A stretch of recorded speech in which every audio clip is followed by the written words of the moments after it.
wherever you may be. I am your unkempt host for this morning, David Null, also known as Hawkeye Two Feathers, and I greet you with the love and the honor of the infinite creator. And I do continue to pray that each and every day, that each and every one of you will continue to learn how to accept and receive the knowledge, the healing, the wisdom, and the many blessings from the universe. And I'm very unkempt. Hi, girl. I missed you too. One reason why I'm here. but so um, Barry, how are you? So good morning to you all. Um, you know me. I'm always um, listening to the universe as it is, and so lately I've had to do some studying. Um, and the studying has been, keeping up with, you know, things that have been going on in the scientific realm and world and stuff, and rockets and things and this and that. And I'll tell you one thing, folks. I, I haven't gotten onto somebody for a long time, and I'm just going to do this sort of in passing. Uh, they were asking, oh, we're going to ask this, this astrophysicist, this person to, you know, help us to understand things about UAPs and all. And it was Neil deGrasse Tyson, because he's flat out said that he don't believe in none of it. And there's no way that anything can live out there and make it to here and all this other kind of stuff, right? you know, eh, oh ye of little faith and of little mind, right? So they was talking about how great and how you know that if you want to know the truth, then listen to Neil deGrasse Tyson. I just I just busted out laughing. I thought I was gonna bust a gut. I was like, you gotta be kidding me, really? Avi Loeb, please, but Neil? Anyway, this isn't about him. But I just had to laugh. So, in keeping with the idea of it's time that we keep our energies high during this crazy time of chaos. So it's been a year or two ago or longer, possibly, that I did a video talking about, that you can hear the chorus. You could, in the chaos, you can hear the a chorus of music and energies and things. And so when you think it's a cacophony of noise, if you sit back and listen to the noise, I equate it to listening to a machine or an engine running, and you're listening real intent, and you can hear everything tapping and moving, and the belt squeals a little into this and to that, and you can listen to a machine. And so listening to the chaos is sort of like listening to that. So there's all this craziness going on. So what do you do? Oh my God, uh, kill all the ice cubes we can find, make them melt. And I'm with DJT. Who's printing their signs? I mean, seriously, these folks at the protest, They have got the best signs for people who are just protesting. I mean, these things are like, uh, they're professionally done. So it's like, you can tell the protester they got a cardboard sign that's scribbled with a magic marker. And then there's the person who's been paid. Then they've got three or four people with the same kind of signs that have been done professionally. It's like, are you serious? Those are protesters versus agitators. Now, recently I did a video, I guess it's been about a week ago or more, about agitator versus protester. And so it's like, I'm protesting the protesters because they're not protesting; they're agitators. Get me all riled up if you. Anyway, we're gonna come up on a 20, and I'm kind of sort of ready. But so it listening to the chaos, just close your eyes and just listen to the noise, and there's a melody there. And so you go, Dave, come on, there's a melody in the chaos. Actually, there is. When I was in prison, everything is concrete and steel. And what goes on the first floor can be heard through the steel and the concrete on the third floor. It resonates and it echoes, and there's energies and vibrations. um, and so it's like,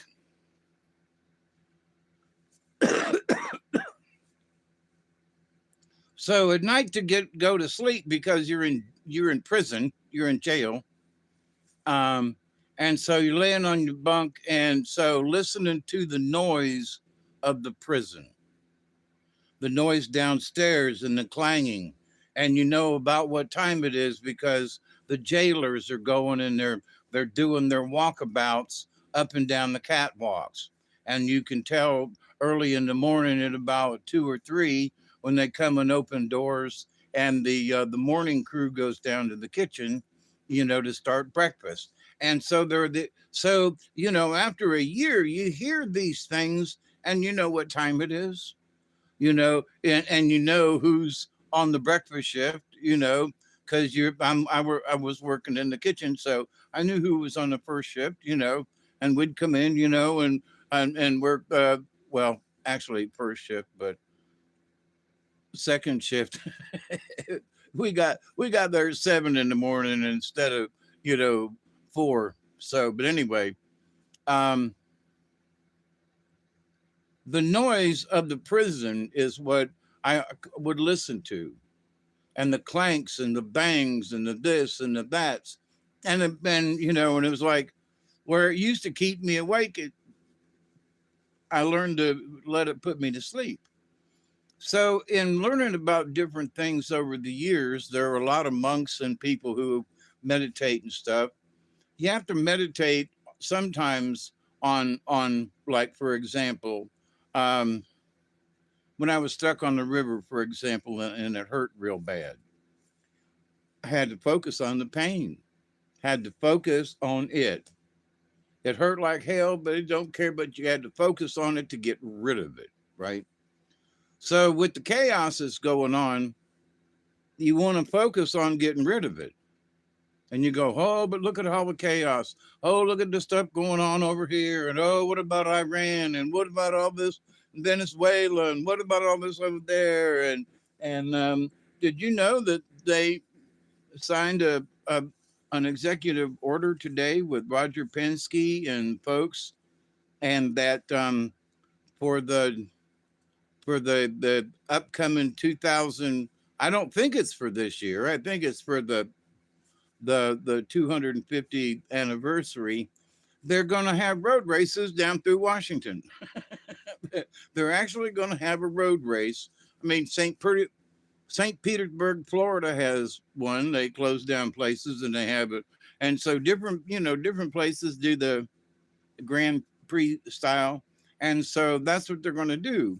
for the first time ever. They're except in 1804, I think somebody had a road race, on a horse down through Washington. But so anyway, it's like interesting things are happening. And you go, whoa, well, everything's bad and people are getting this and all this stuff is going on. Yeah, but they're planning on having road races through Washington as part of the celebration for the 250th anniversary. I think that's cool. Oh, but what about all this other? Yeah, but what be it? But no, you know, I wait. Hang on. So they want to have festivities, for the 250th, and so hey, let's do something different.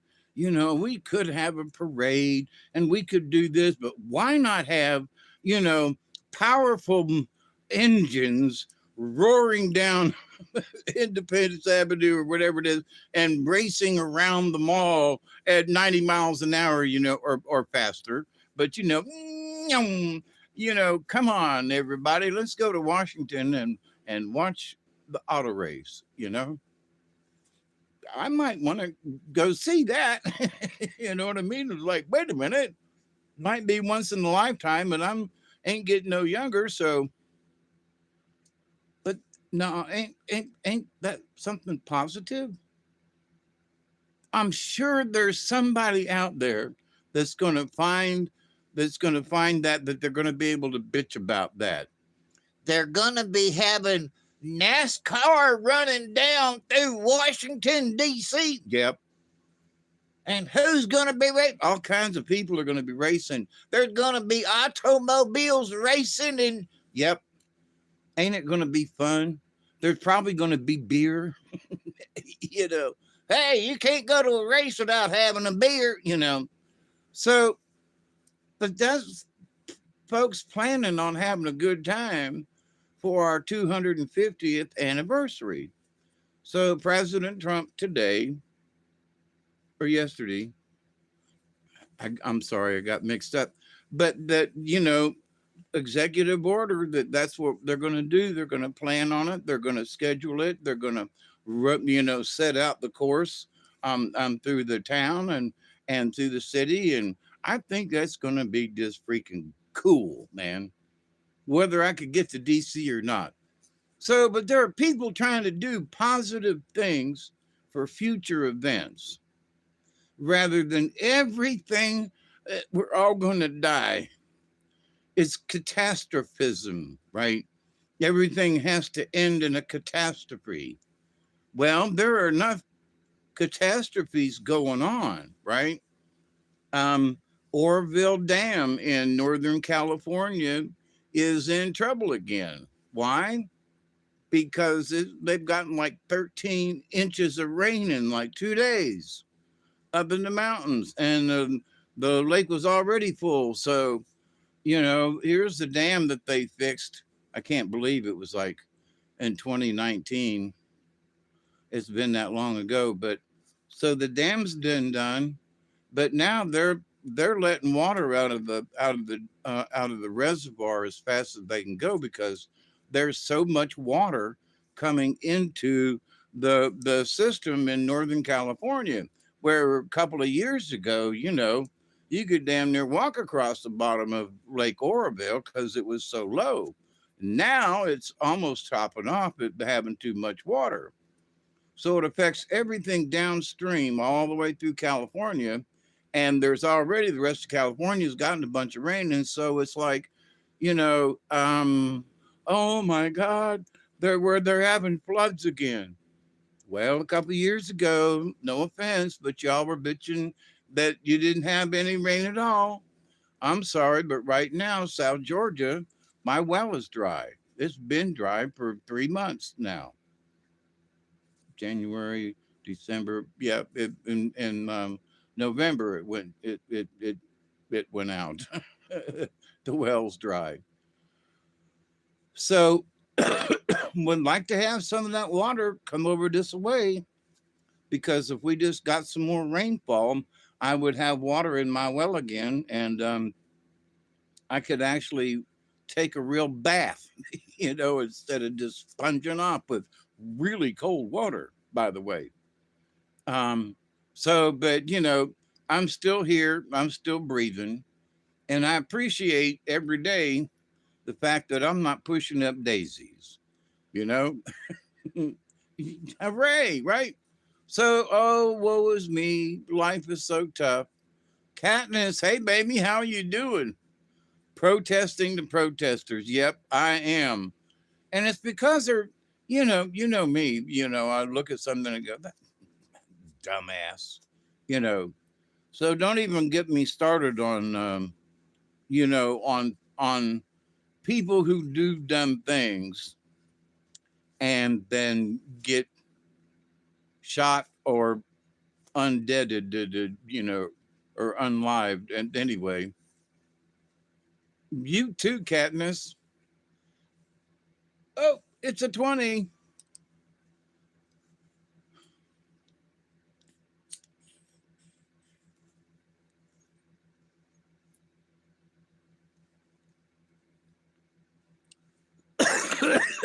That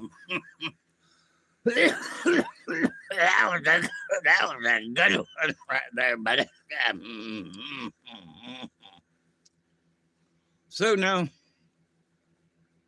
I'm not celebrating the demise of anyone or anything like that. Good for you. I slowed down 2 weeks ago. Yeah, I'm smoking one less cigarette a day kind of thing. I'm trying to. Yesterday, I only smoked 3 cigarettes. Today, I've had 4. But, so I'm trying to do better. Scotty is in the house. Hey.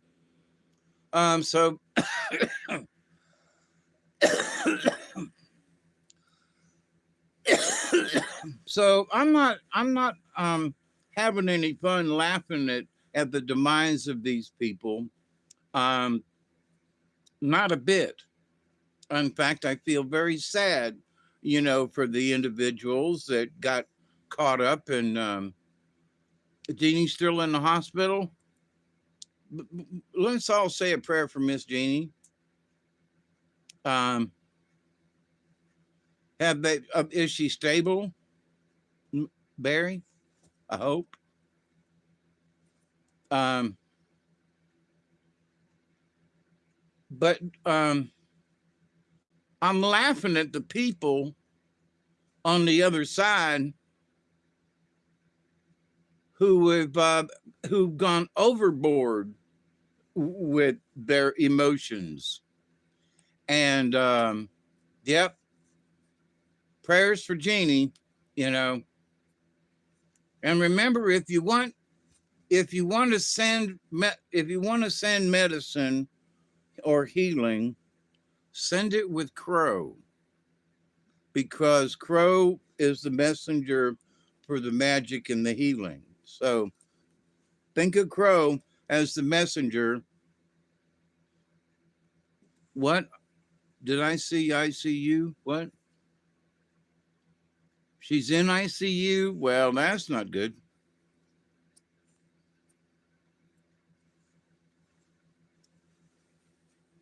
Yeah, with all the heart trouble I had, they never put me in ICU. So um yeah, prayers for Jeannie. But so I have to absolutely laugh until I'm in tears at how some of these people have overreacted to what's going on in in Minneapolis. Um, because some of it is just absolutely retarded. Oh, she just got out of ICU. She had an attack yesterday. I thought yesterday was the day she went in. Anyway, I'm missing a day, Barry. Okay. So, send your prayers with Crow as a and as an example for that.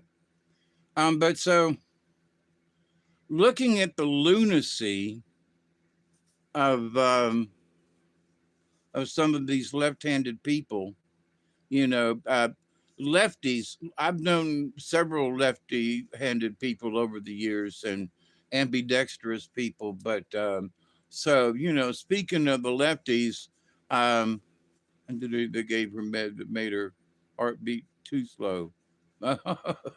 Well,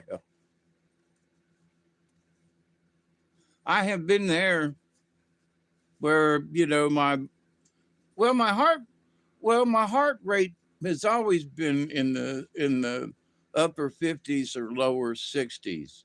If my heart rate gets over 70, that's a big deal for me. But it was my blood pressure that got so low.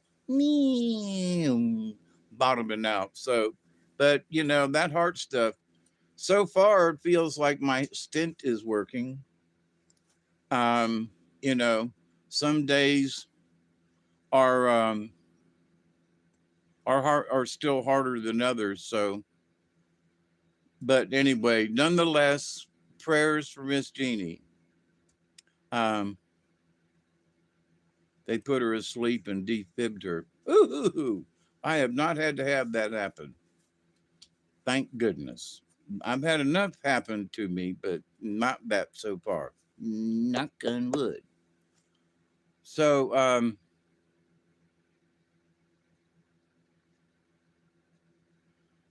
when I wake up early in the morning, I'm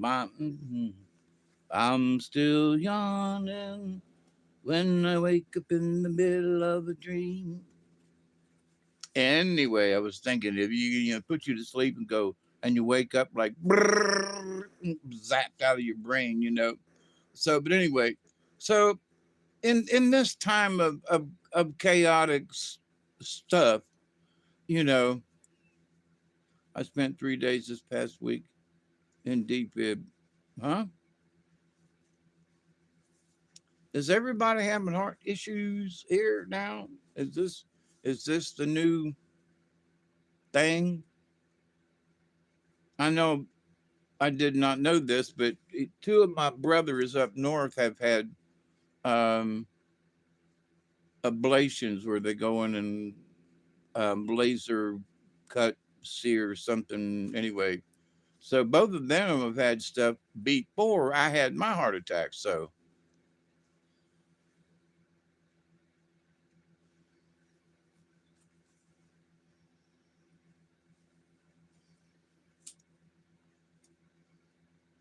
I'm scared for her. She's a good friend, came to help me.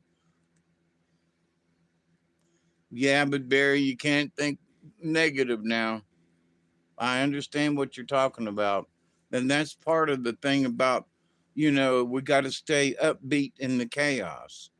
You know, there's Jeannie who's having her own chaotic moments with her heart. We got to stay upbeat, you know, heartbeat, upbeat.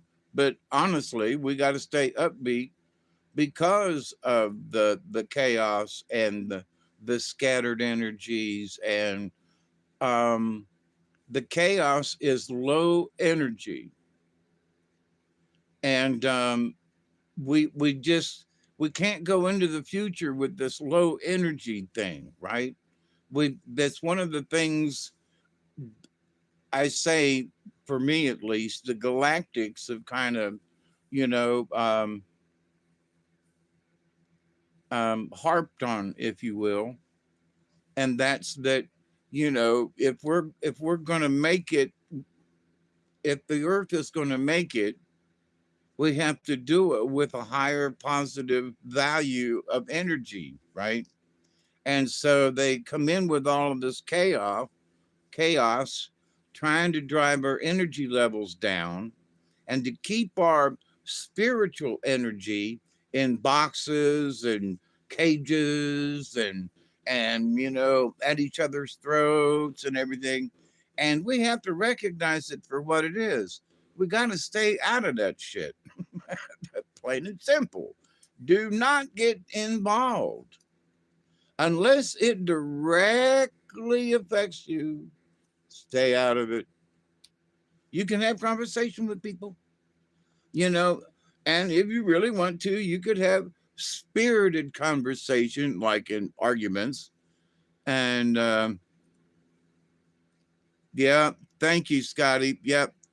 I know it's sad because, a friend has been hurt.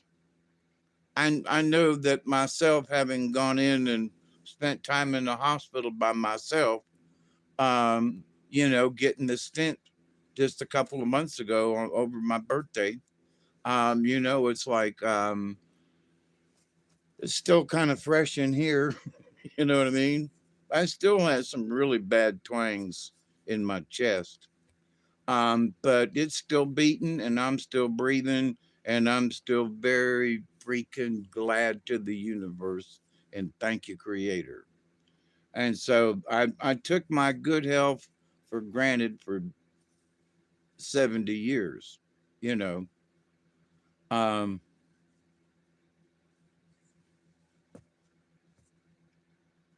yeah, Barry, we got your back best we can. And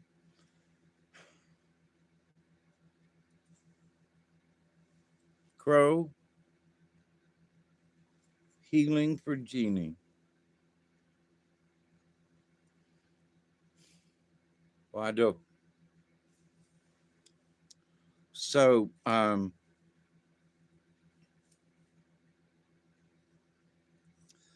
oh, and by the by, um, it's going to be 19 degrees tomorrow morning. Not in the morning, but tomorrow morning, Saturday night, Sunday morning. And then it's going to be like 13. What? So I was outside today cutting up some of my firewood and looking at the pile going, how much wood do I have left? Because the next couple of days is going to be in the teens. And it's been in the 20s the last few days. Today is the warmest I've been in a week. It's actually 60 degrees in here. I got a nice little fire going in the heater back here.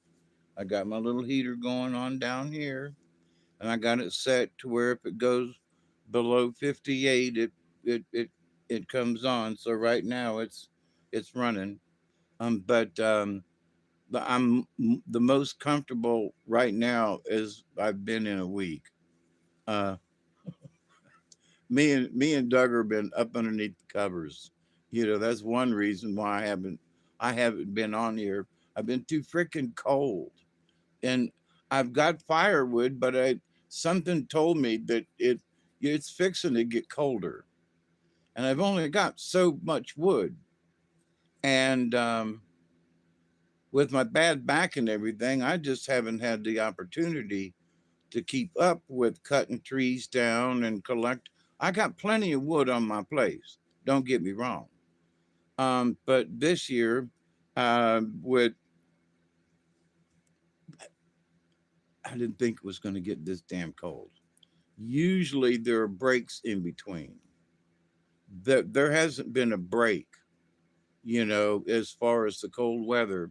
It's been in the 20s for the last 4 nights. And it's it's 30 degrees outside right now before I started this um, podcast with y'all. So here down here in South Georgia, now I'm not really complaining. Okay, it's 30 degrees, but that means it's fixing to be in the 20s in like an hour. You know, so I ran only a few days with my spot heater. 140. God Almighty. My heater always runs on low because I found out that if I run it on high, which is the 1500-watt thing, that the fan blows more air across it and um, I got less heat from it. So I've been running mine now. I'll tell you how bad it is when I get my light bill, which should be like soon, actually, with this being the end of the month today. So, um, but so there have been some really interesting events that are happening all around the world. For example, there's a lot of water being dumped in places, right? There's a dam in Colombia, I think, South America, and that they've been building this dam. It's in the high mountains on this river, something, something, something, and it's already starting to collapse. And they don't even have it ready. It's not even ready yet. The big dam in China, the big, beautiful dam and everything, it's already got fractures and cracks in it. There are other places where, the dams are failing. Um, would be interesting is that the Hoover Dam, um, which I had the opportunity and pleasure to have take the tour inside the dam and look down over the edge. God Almighty, it's a long way down. It looked even better from the bottom when you walk down inside the dam, and then you come out at the bottom where there's sort of all the power and everything is, and you look back up at the dam. It's really cool. Um, and my brother Danny and I, who is deceased about almost a year now, um, were able to jet ski in 1999 on the lake, and that we jet skied on the lake at its highest point. And since then, the lake has done nothing but come down. So it was really cool to be on the lake. And it's a shame that, we were there and that was the highest. It, it's been going down ever since. But anyway, so one of the interesting things is that I say there were several of us. I know that in some of my prophetic things, I mentioned that, I was told, I spoke about this to folks that, about the, the, the Braves on horseback, and where the four Braves from the different directions, and the one chief, and the native girl and her white buckskin, and they traded. But before they could trade, the book of life with the staff, there were so many souls that had to be reclaimed. And the reclaiming was not in revenge. It was that so many things had been done to Mother Earth that Mother Earth had to get some of her energy back. Not in revenge, but that, she'd been quiet and good. And now there's some rumbling, volcanoes going off, places opening up, Uh, there's the Pacific Highway in California is literally, there are several sections that the cliffs have just, gone, fallen down into the ocean. Um, there's some weird stuff going on, and the planet is very active inside. Um, and so, there doesn't seem to be a catastrophe as far as a grand catastrophe for the entire planet, at least knock on wood, not so far. But there's going to be a bunch of little stuff like flooding in California, drought in South Georgia. You know, there's stuff going on. But in my 73 years of living on this planet, 43 years living here on this piece of dirt, there have been times when water was coming out the top of that well. And then there were times when I had to crawl down in that hole and dig it deeper. So over these last 43 years here on this property, I've been through hurricanes. I've had 2 tornadoes pass over the top of the house. The house, the place has survived it all, right? But sometimes it has not been pretty. When Hurricane Michael went over the house, I mean, it was like 15 miles to the eye wall that became so close. Pine trees were bent sideways in watching it all in the darkness as the hurricane went over. But I've been through at least 15 hurricanes. At least 15 hurricanes. Probably more like 25, but we'll keep it at 15, right? So, been through at least 15 hurricanes. Tornadoes, high winds, flooding here at the house, flooding in the backyard. Um, you know, uh, it's 6 inches of snow last year, which was a big deal. Um, so all kinds of variables over the years. The people, oh, it snowed last year. Well, but I remember it snowing in like 79, 80. There was snow on the ground for a week. It wasn't a lot, but there was snow on the ground for a week. Um, but it's wait, then not. I remember when there was a blizzard and the snow, um, in about 74, about 75, 76, 1976 here. So wait a minute. Oh, but wait, hang on. So in my lifetime here in South Georgia, I've seen it snow 5 times. Now, some of the times there wasn't much snow, didn't stay on the ground long, but it was cold enough. It did snow this last time with the 6 inches.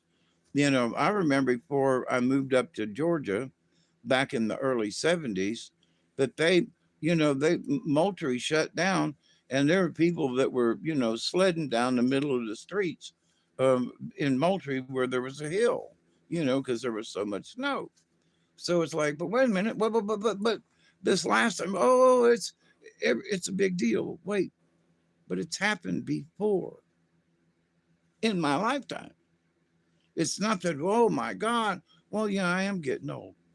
But so there are things that have happened before. Listening to the weather today. Now, back in 1986, there was a storm and I was like,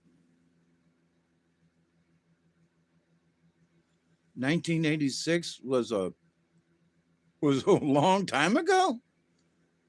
I bought this place in 1984. So it's like you're talking about the 43 years I've lived here is somehow ancient news. We went back into 1984 where the weather was blah, blah, blah, blah, blah. Okay. So whoever it is, and it seems like the younger they are, oh, how cold it was. Oh, how hot it was. Oh, what the extremes were. Oh, that, that the ice people working, doing, that um, that they're all Nazi fascist pigs, and that, and they're all Hitlers, and they're all, Gestapo, and they're all,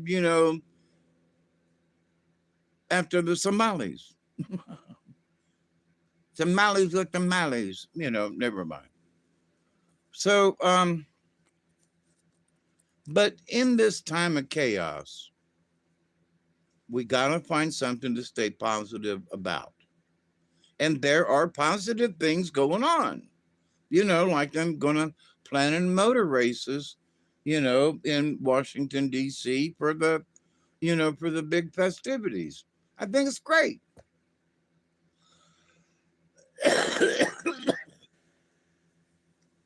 People are excited about that kind of stuff. It is good to see you all, honest to goodness. Honestly, I have been under the covers for the past week at the cold. Anyway, um, right now I got two jackets on and one could come off. I've got a really nice fire going in the kettle over there, and it's 28 degrees outside. So 94 was the record power outage. Yep, there's been a bunch of stuff happen over the years. And so it's like the one thing that we can expect in our collective lifetimes, no matter where you live, okay, honest to goodness, is that to expect the unexpected. I mean, I'm fairly certain, went outside earlier and, the moon was out and nice and bright and it's really cold. And it's like, okay, but there's no wind. So there's no wind chill factor. But now tomorrow night and Sunday night, there's supposed to be a high wind chill factor, which is going to make cold even colder, right? So make sure to get enough wood for a couple of weeks at least. Well, I'm running low in what I'm burning. It's like once an hour I got to go over there and put a log on, make sure there's a log in the heater. And some of the good hardwood that I've got is burning slower, thank goodness. And I've been I've got a really nice slow cooker in there. You burn pellets? I've got an old coal stove. It's not old. It's the style it is. It's like a pot-bellied stove that stands up versus the box heater that's long. So, but anyway, it's been really good. The only problem I have is that I've got to cut my firewood about yay long. But when I cut firewood yay long, it's easier for me to handle. I can't carry wood like I used to could. I mean, I used to load up my arms and carry big, but hell, I can't even get one rack of wood on my arm and try to stand up and carry it. So I've had to modify my behavior. So I got a wheelbarrow. It's got two wheels in the front. It's a little difficult to turn, but it don't tip over. And I can literally just kind of push it across the ground. So I loaded it up with wood from the pile today and got it to the back door back here and right to the back door. And I just leaned up against the, the wheelbarrow because my back hurts so bad from cutting the firewood. And I just started chunking the wood into the house. Didn't care where it landed.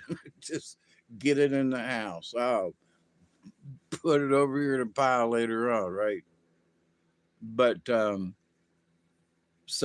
it's nice and it's a balmy 60 degrees in here, and I'm nice and toasty for the first time in a week.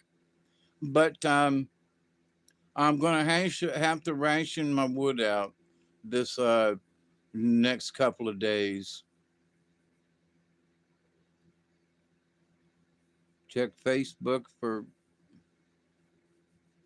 yeah, I gotta check with Ricky, my next door neighbor, and down his driveway, he's got a lot of oak, and they don't burn firewood. So if he's got any oak down, um, then I can go over there with my chainsaw and cut it up into pieces. Plus, I got a tree over here by the shed that needs to come down that's dead. I took down its cousin a couple of weeks ago, and just the other day I cut it up and I'm burning it now. So yeah, 55 is okay, and normally that's about what the house has been about 55. Um, right now it's at 60, and which is surprising, you know.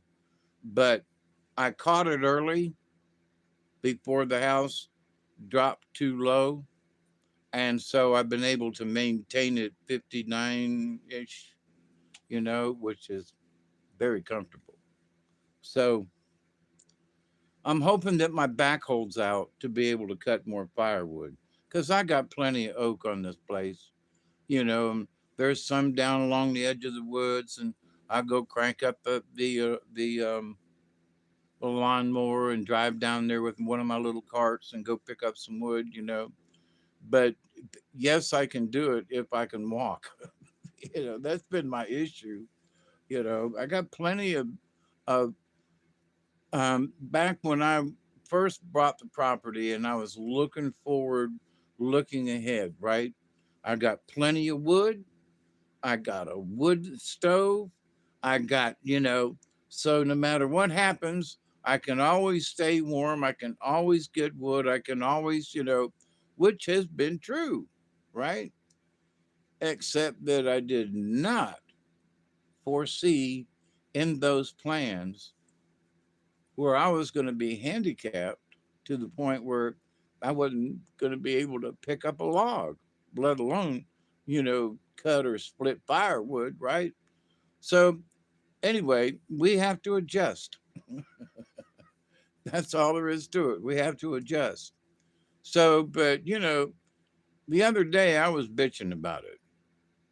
Fudge me, I got them firewood out there, but it's too long. I can't get it in the heater, and I don't feel like going out there and cutting it in half, and my back hurts, and it's cold, and I don't want to stand up out there and bit.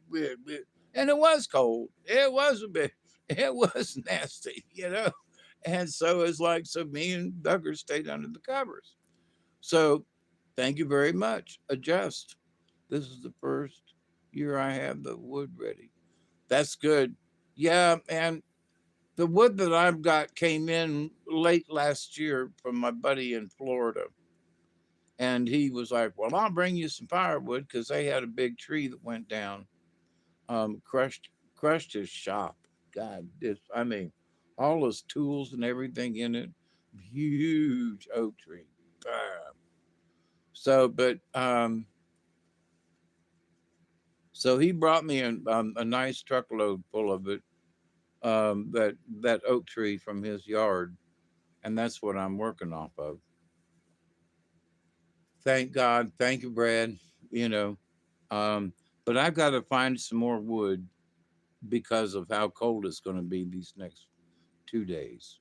When I can get by without even a heater, if it's going to be 35 or above, especially if the sun's been out during the day, because the house heats up and it doesn't give out the heat back outside too bad.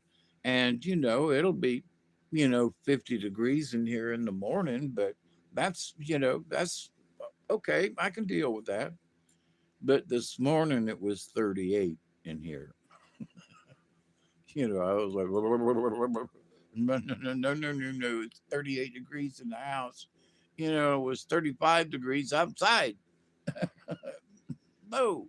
So I started putting a fire in the box, and like one way or the other, I've got too much wood hanging around here, this and that.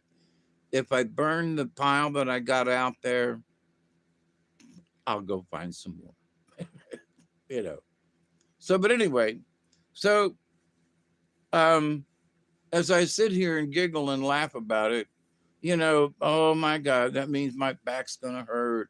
I have to go cut firewood. I have to, um, yeah, survivors. Yep. And I'm still a pioneer. Um, but I used to look forward to go cutting wood in the fall and in the winter, which it is now. And so, it was cold outside and you go chainsaw cutting and cutting some firewood and cutting up some timber and loading it up and stacking it up. And, there's something manly about it, but it's not just the manly part about it, it's the doing it. It's the smelling of the sawdust. It's the chunking firewood or tossing it into the truck, or it's the process of doing it. And, I've been cutting firewood for 50 years, literally 50, 43 years on this place alone, right? Because where I lived before, I had wood heaters and fireplaces. So I've been, heating with wood for over 50 years. So,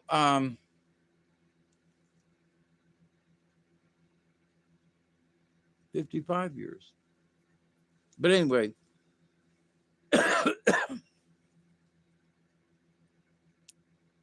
um,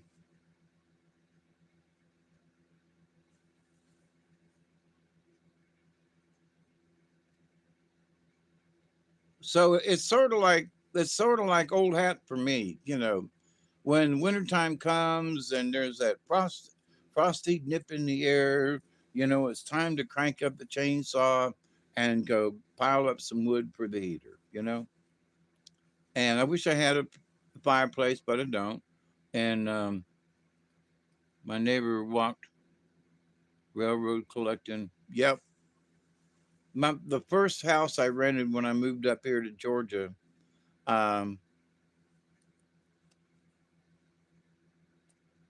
collecting coal that got tossed. Yeah.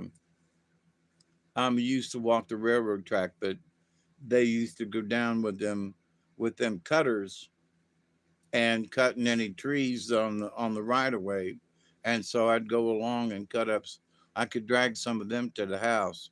But anyway, so staying warm with a fireplace or a wood heater has been have, it's been really cold a couple of years. When I first moved up here before I had this property, the house had two fireplaces, but they didn't, and when it get down into the teens, that fireplace wasn't enough.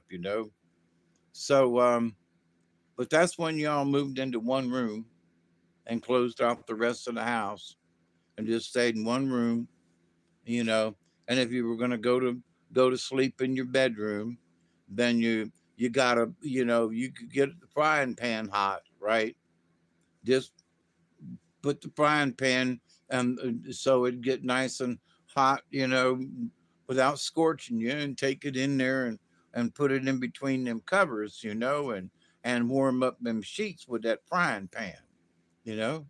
And they used to have them back in the day that you actually put coals in, and you put up some coals in this pan, and then you put it in between the covers and warmed up the bed before you crawled up in it, right?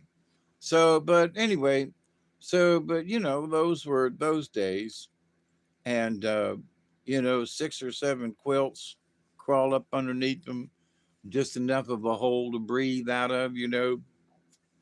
Made it through 73 years so far, knock on wood, and I keep praying for. There's a lot of old people that don't know how to stay warm. You know, I think it's because some folks have grown up to be frail, and what I mean is most of folks that I know, my classmates and so forth. Not to put them down, mind you, but they live in communities and neighborhoods, where they put ceilings and a regular house and wood frame or brick or whatever, doing 2 bedrooms and 1.5 baths, and and maybe a fireplace or maybe a central heat and air, and you know and that's how they grew up. Now I grew up that way. um it was a frame house, central heat but no central air. um but what I thought was cold back growing up in Tampa, it wasn't nothing, until I moved up here to Georgia. Then I realized what cold was really like. But I'm still below Macon, Georgia, which gets a lot colder up yonder. So, but anyway, um, and why am I talking about the cold? It's because it's how we react, it's how we acclimate. My brothers and sisters up in Ohio, it's like, how in the hell do y'all put up with snow all the time? There's no way. I just, it's bad enough with just cold. But when there was 6 inches of snow on the ground last year, it was tougher than hell. Now I ain't used to it, and I'm a lot older than they are, but to the point though, and of course they're not heating with wood. But um, the fact that, oh my God, you've got all this slushy crap, you know, slipping and sliding and busting your ass, because of the ice. And no, why do you all live up there?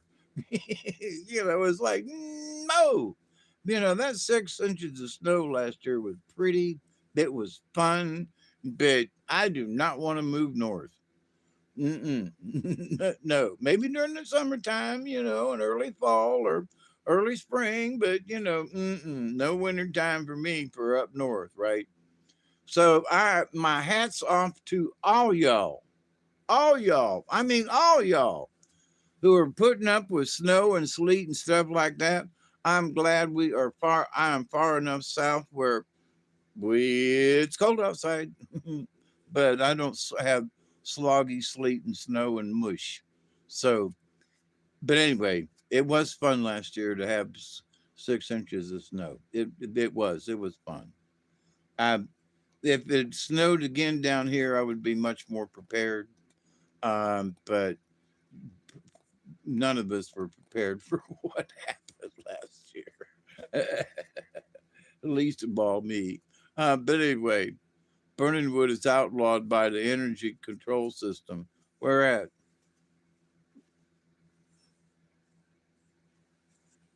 See, and I live far enough down the hill and on the edge of this woods, um, and I got my heater to where there's very little smoke that comes out of my stovepipe. I dare them sons of bitches come down here and tell me I can't, I can't burn wood. You know what? Are you serious? You know the particles that are coming out my stovepipe by the time they get outside, they don't go up very high and they fall right back down. So anything that has come out my pipe has not left the property.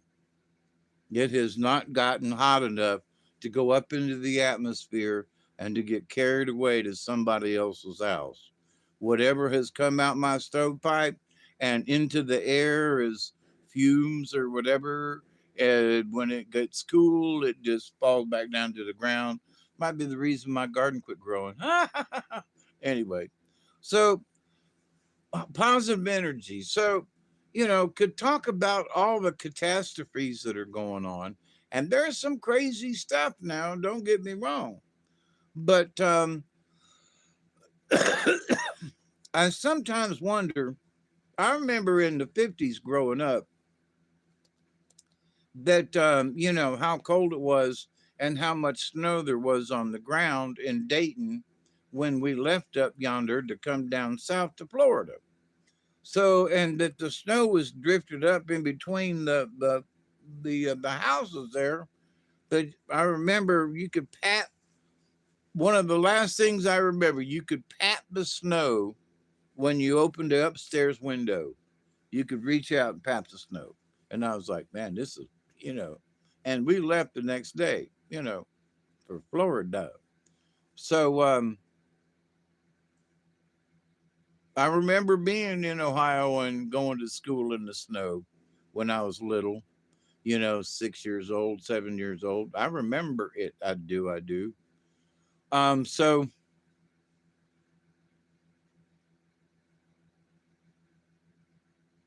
my hat's off to all you all who live up north.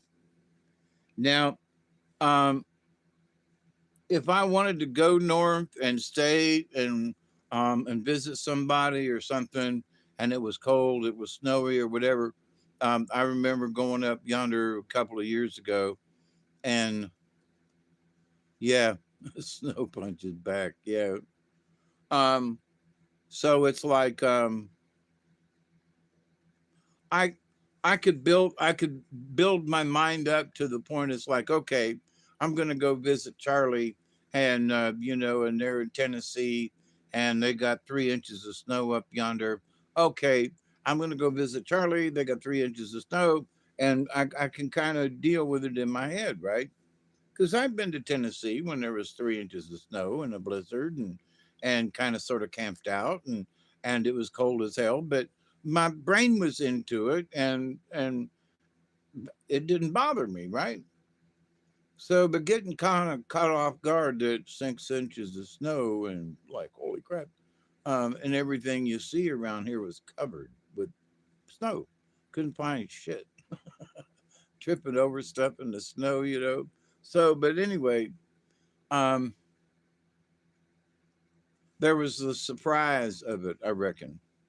But anyway, because it used to be that once a year, me and my friends would all get together and we would go drive north until we found snow. And sometimes we were lucky and we could get it while we were still in Georgia. And sometimes we had to drive all the way to North Carolina, you know, up to Maggie Valley kind of thing, which we did one time.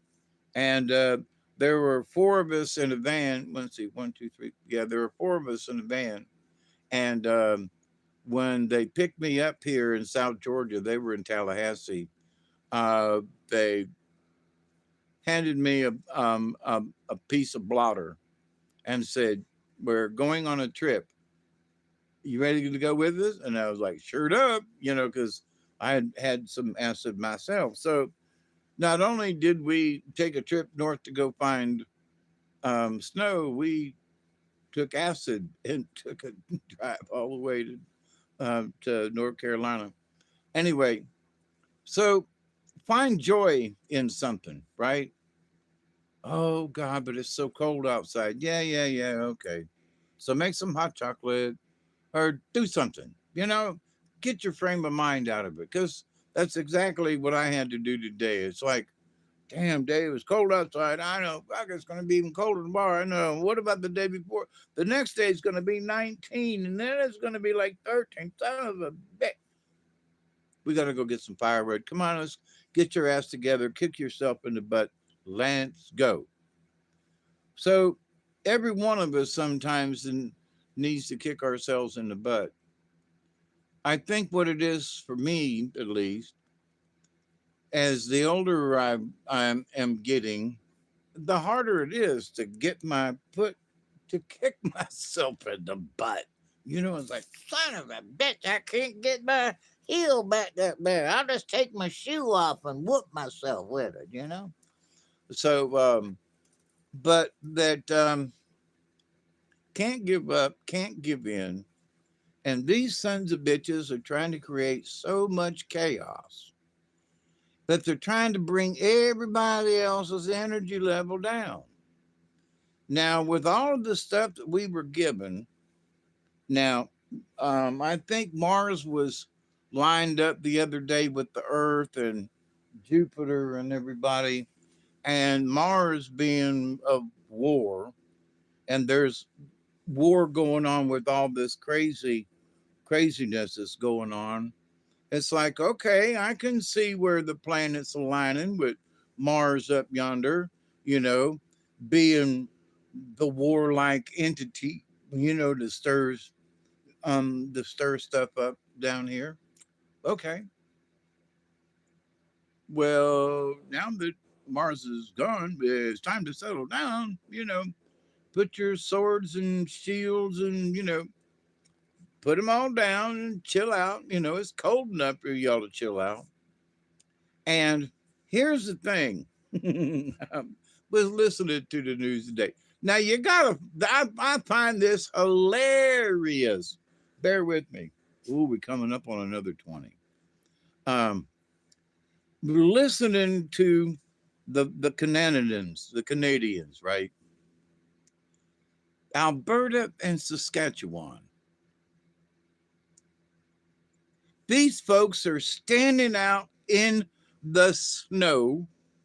Now, it wasn't snowing, but in the snow, in sub-freezing temperatures, lining up to sign a referendum for them to not be Canadians anymore, and that possibly they would be our 51st and 52nd states. What? So here are these people in Saskatchewan. Look it up on a map if you don't know where it is. And, Alberta, Canada. These folks don't want to be Canadians anymore. They want to be Americans. And they have one of the biggest, they grow a crap load of wheat up there, which is a good thing. They grow a bunch of other types of seeds and grains up there in the spring and summer. I've been up through Canada, and they've got huge fields and lots of farms, and usually regular rainfall, and so. But they also, Alberta is full of oil, like a bunch of it. And it's just over the line from Montana. Like, what? So, and the Canadian folks have stopped the folks in Alberta from selling their oil to make a profit. So the folks in Alberta work on the oil thing. They do all this stuff. They do, keep up the infrastructure. They do all this stuff, and then all the money goes to Toronto and Quebec and over there. So the Canadians are pissed in Alberta and Saskatchewan. So if they became our 51st and 52nd state, that would mean the whole Yukon up around Alaska. That would mean all the way north of Montana. And oil, they've already drilled. They've already producing it. All they need is a pipeline to bring it to us. And if they're part of America, then it's our oil, not somebody else's. Then we can sell it to Canada. It's like, what? So all these folks want to bitch and moan. And here's my point about this. There are folks in the far north, Canadians, up to this point at least, who are standing in sub-freezing temperatures for a referendum to stop being Canadians and to raise their hand and say, can we become part of the United States? We have timber. We have raw materials. We have oil. And it's just right across the border. We don't got to go to Venezuela. We don't got to go up here. We don't have to drill in the Arctic North because they have already drilled there. So to fix up the infrastructure, I'm sure they could add a couple of more oil wells and pipe it south right into the good old United States. And so we could have oil reserves we would never have to worry about. And they would be a part of us instead of Canada, right? So, but here's the thing. Here's the thing. These people are standing in the cold to be Americans. They want to be Americans. They want to give up being Canadians. They want to give up whatever heritage they've had up to this point, right? To become Americans. They're all raising their hand going, hey, we want out of what we're in, and we now want to become Americans. We want to be like you. We're tired of being taken advantage of by, the British crown. What? Yeah, England's still ruling over Canada, right?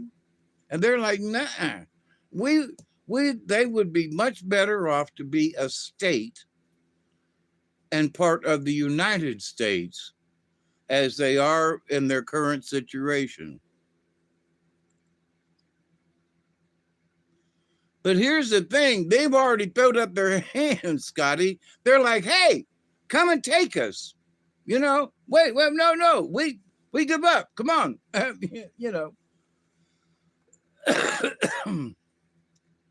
So, but the thing is that,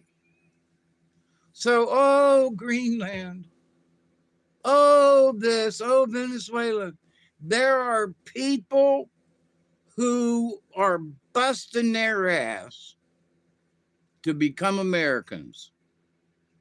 Their houses, their farmland, their Canadian heritage up to that point, to where Alberta and Saskatchewan, they want to become states. They want to participate. They don't want to take advantage of. They want to participate. They have all these resources. It's almost a 20. They have all these resources they are willing to share with us.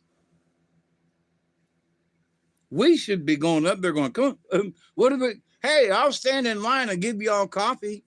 You all want to become United States citizens. You all want to give up your Canadianship, Canadian. You want to give up your Canadianness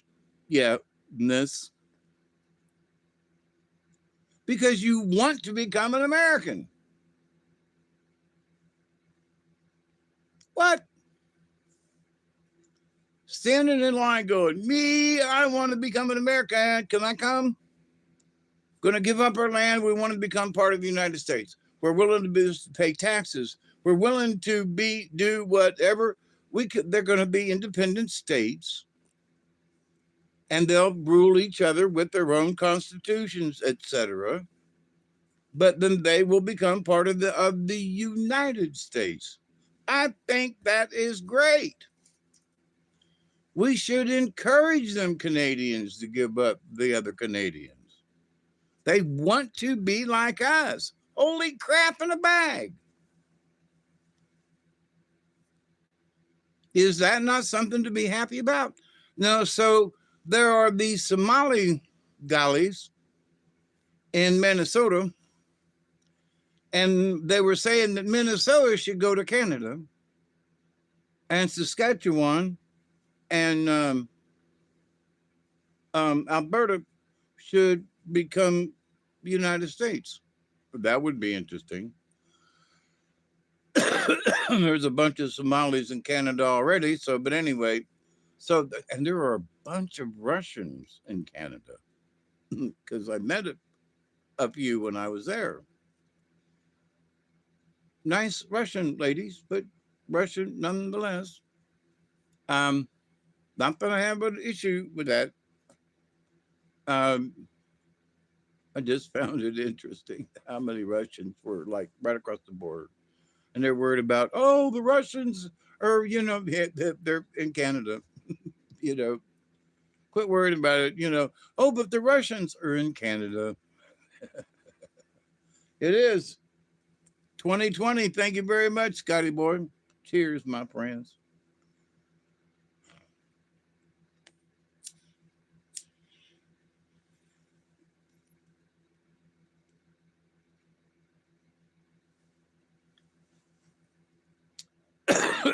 Us older folks should be proud to know President Trump had the guts to sign an executive order to change marijuana from a Schedule 1 to a Schedule 3. Now that should make everybody happy. It's not legal, but it's decriminalized. So it's like I have had arguments a little bit. Oh, it ain't gonna do nothing. But listen, I was arrested and convicted for over an ounce of marijuana, which in the state of Georgia is a felony. Now, if marijuana is no longer a Schedule 1 and is now a Schedule 3, I feel I still broke the law. Hello, Renee? How you doing? But that I still broke the law, but instead of it being a felony, they should be able to retroactively go into my account and go, yeah,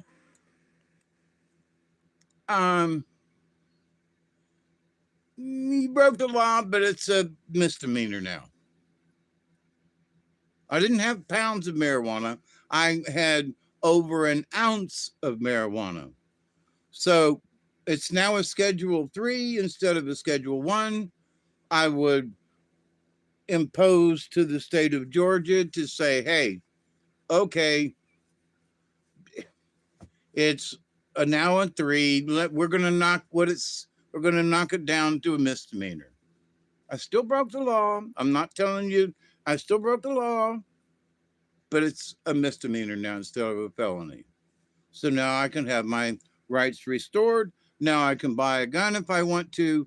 And, so there are a lot of us in a bunch of states that this could affect.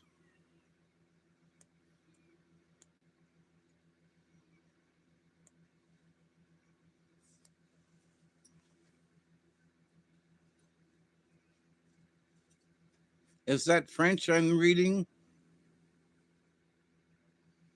that I know very little of? Oh, Acadian.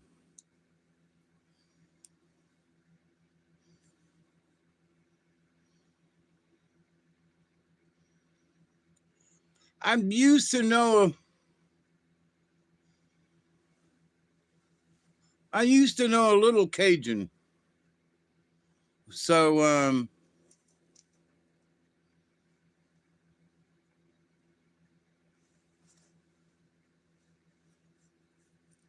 old age, I forget more than I remembered.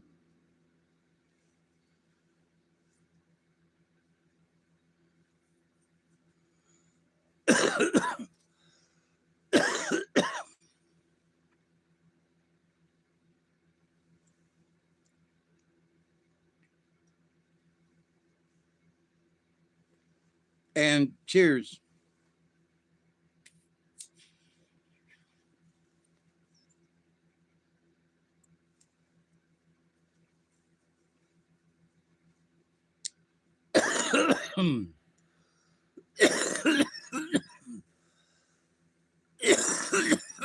So in this time of chaos,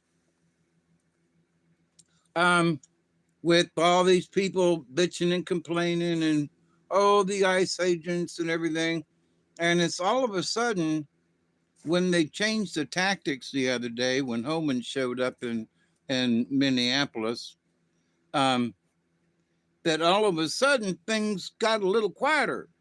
Now, but there are people who are being paid to agitate.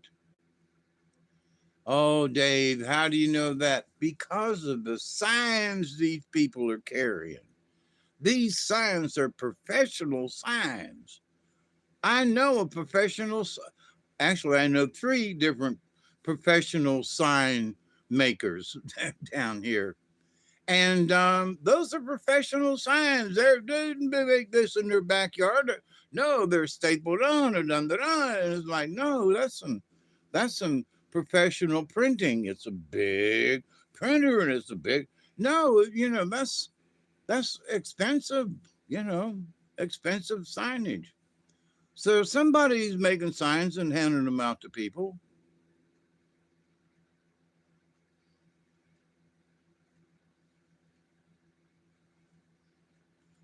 And so it's like, I remember as a child growing up, we took civics classes, and our civics classes taught us about government, taught us about the Constitution of the United States, talked to us about, you know, because at and there still is, come to think of it, a lot of Cuban Americans um, in Tampa with Ybor City, Ybor, and nothing wrong with Cubans, but they they understood that they had to learn English. So because, as I recall, in order to get your citizenship, you had to be able to speak English. Now, if if you cannot speak English and you're Mexican, or mostly, that speaks, Mexican, Spanish Mexican, that all of a sudden it's like, no, you can be an American citizen and not speak a lick of freaking English. No, no, no, no, no, no, no, no, no. I'm sorry. You must, if you're going to be a citizen, you must learn English. These guys that are from Mexico and different places, they've been catching them on the highways, driving the big tractor trailers and all. Um, they don't know how to read.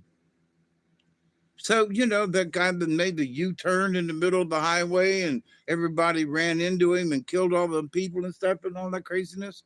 It's like, no, they give these people, well, this guy, he got a CDL license. I got you by 10 years, Renee. But anyway, so they, there are states who have given people licenses, and they can't read English. They can barely speak it, if at all. So wait a minute, hang on a second. How'd you get your driver's license? You can't speak English at all.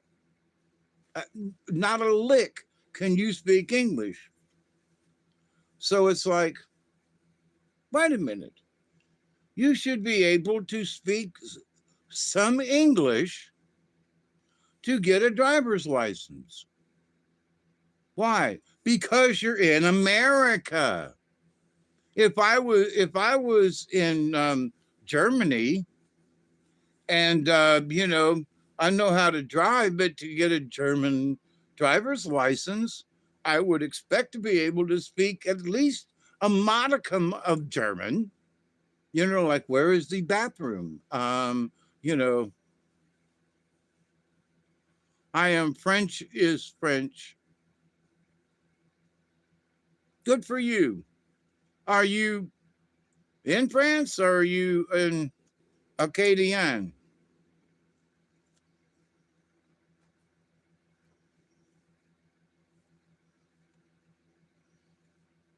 Eskimo. Oh, interesting.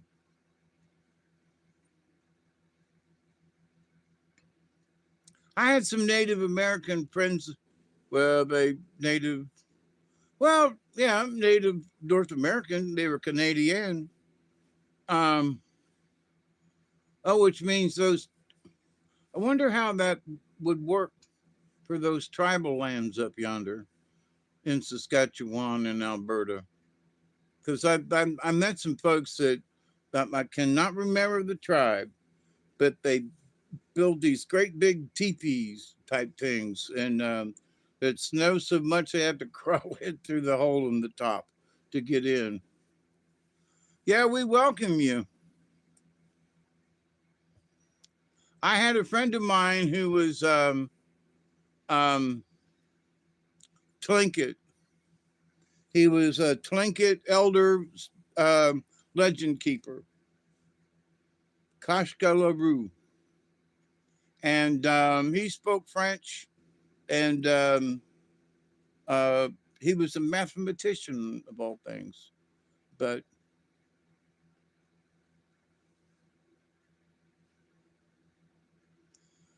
yeah, there was a lot of French trappers went across Canada and up in there, and a lot of folks stayed French in that respect, you know.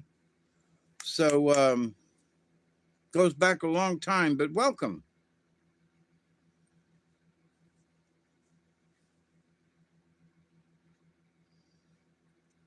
Yeah, we here in our chat we got folks from Australia, from England, from from all across the United States and down in the islands, and so yeah, I'm very proud to know that we've got a very mixed group of folks here, and y'all, you can we can disagree as long as we're polite, you know. We can disagree, have discussions.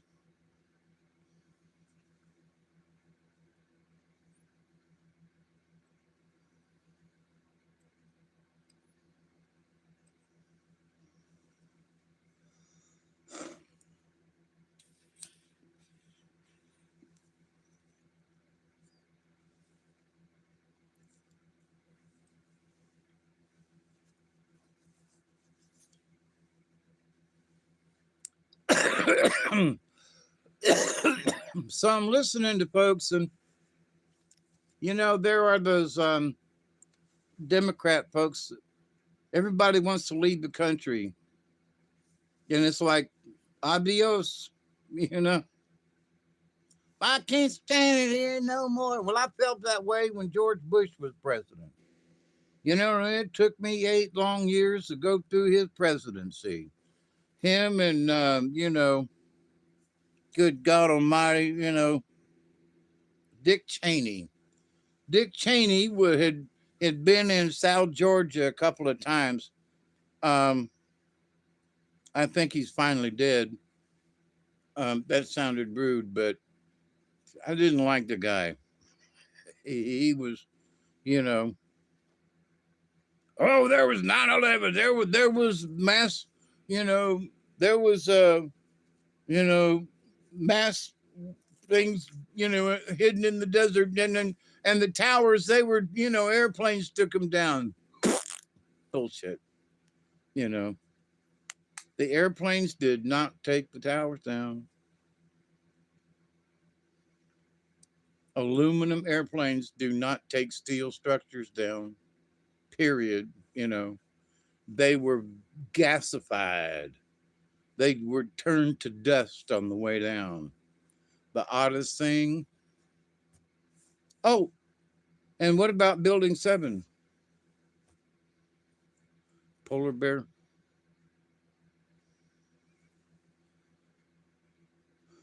But anyway,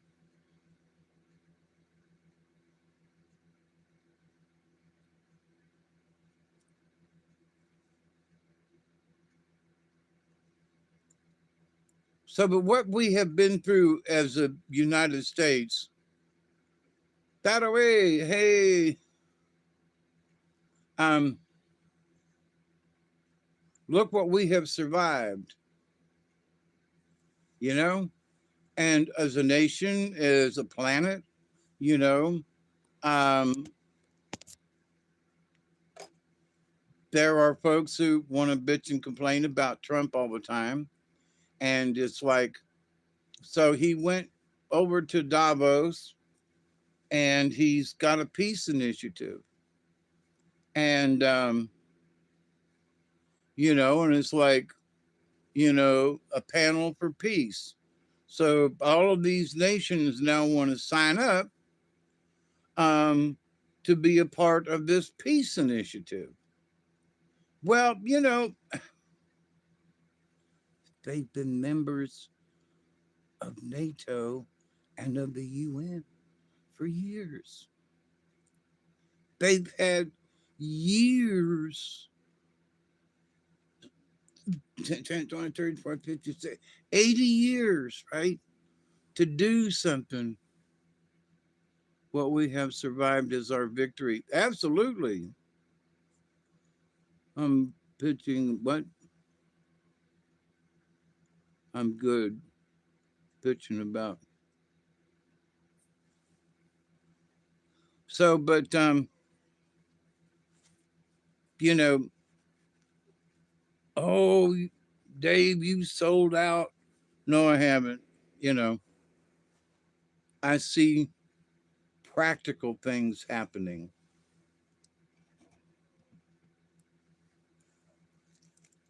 Practical things, and that's what gets me. It's like, what's practical? You know, it doesn't make any sense to do that. Okay, then don't do it. Um, maybe we should, do this over here instead. Okay. Timex takes a licking and keeps on ticking. Is that what you're referring to? Only chicks would.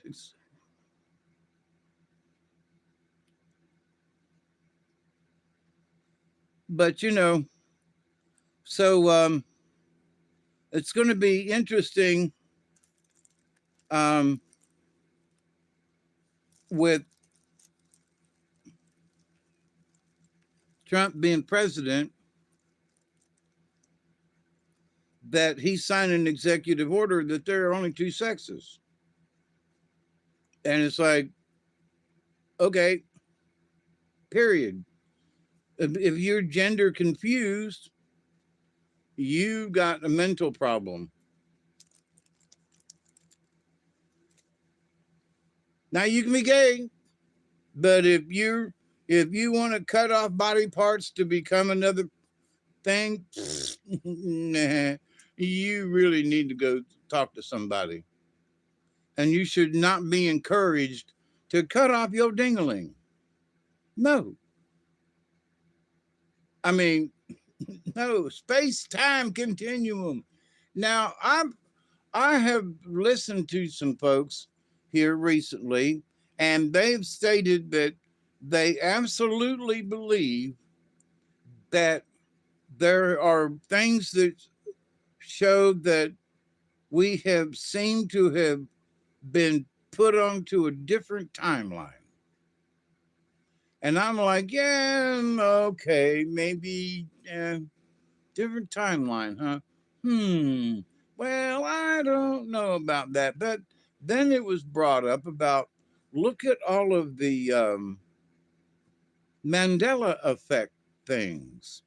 And I'm like, and I keep coming up with stuff for myself. And it's like, I do not remember it that way. Oh, well, you just, no, no, no, no, no. I would have bet you $100 that it was like this. Nope, it ain't like that. Son of a bitch. So after all of the things that out yonder that people have, the things that, like the monocle on the guy on the Monopoly game. I remember the monocle, but no, he didn't have one. Well, I remember such and such. No, that wasn't true either. Oh, God Almighty! I stared at that monocled dude on that cover of that game that we had. Bush cheese. Nope, wasn't there. If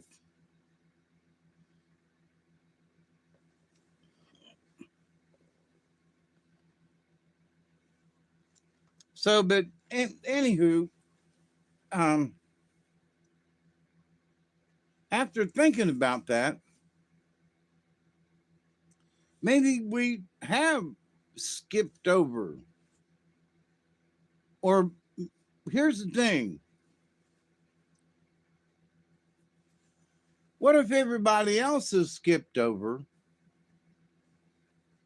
but I'm still on my timeline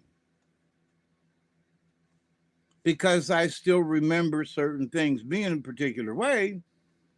Like how many moons were around Jupiter when I was growing up in the 60s? Well, it's a lot less than it is now. So how did Jupiter get all these moons? So wait. Well, all of them, one day I think there was 13 is what I think. When I was growing up, there were 13 moons around Jupiter. Now there's 89 or something like that. What? So what I remember is being, and as true, seems to be true, but it ain't true now. So lots of things have changed since the 60s. I understand. But 12 moons, yeah. But I think Richard looked it up last time I was on, and I think he said it was 13. But to the point, there's like 89 or something now, or some craziness like that. It's like, what? So, but to the point, it what we thought it was, Scotty, it ain't. So is that proof that we have jumped a timeline? Is where I'm headed with that, right? Now it's only, just a what if, but so we went from 12 or 13 moons to, 20 moons, and then 25 moons, then 30, and now 80. So, but to that point, have we skipped timelines every time there was a jump in how many moons were around Jupiter?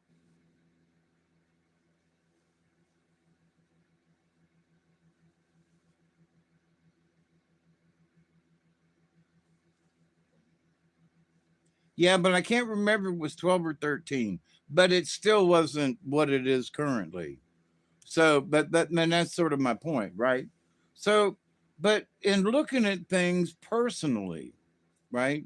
Yeah, were these big things? There's a monocle on the cover, and there's a thing, um, but then there are things personally that I have noticed that, well, what about this? No, that ain't, there was a place, locally, and it was like, well, I thought such and such. And, well, no. Um, well, wait a minute. Then, what wasn't the barber shop over there? There was no barber shop over there. Oh, yes, there was. Now there's a barber shop on this street, and now that's the Colquitt County building. Um,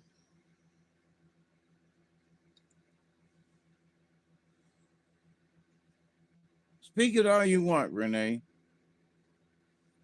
You just have to learn how um, to read it again because it's been so long. Um, However, if you want to be understood with the point, then you should try your best in English. But do all the French you want to. Now, Scotty, calm down.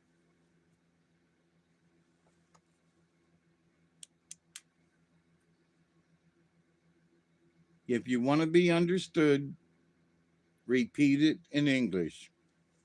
That's all.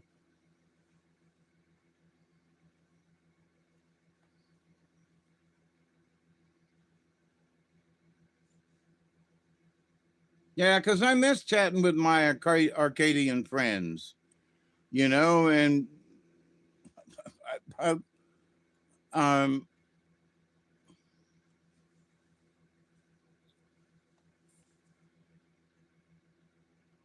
yeah. Anyway, so keep up the good work. Um, so what do we do for the future? There are all these things. For example, they're going to turn Washington D.C. into a road race. You know, and there's going to be cars going down Pennsylvania Avenue, and they're going to have this, and it's like great. And what about this over here? Well, folks are planning on doing this over there. Well, but now here's the thing. There are folks who are trying to plan positive things for the future. Okay. Now we've got these whiny pod sons of guns, um, that all they can do is whine and bitch and complain, right? And so, are they going to try to bring down anything and everything that I say our side is going to suggest? Now, I do want to make America great again. Am I a staunch MAGA person? Not necessarily. Do I want to see America succeed and get back up on its feet the way it used to be? Yeah. I'm a child of the 60s. Hell yeah, I remember the good days, the good old days. And good old days had Model A's and radios, podio do. Yep. Rah rah rumble seats and running boys. Them were the good old days. Hey, Lucky. Arcadian can be tough.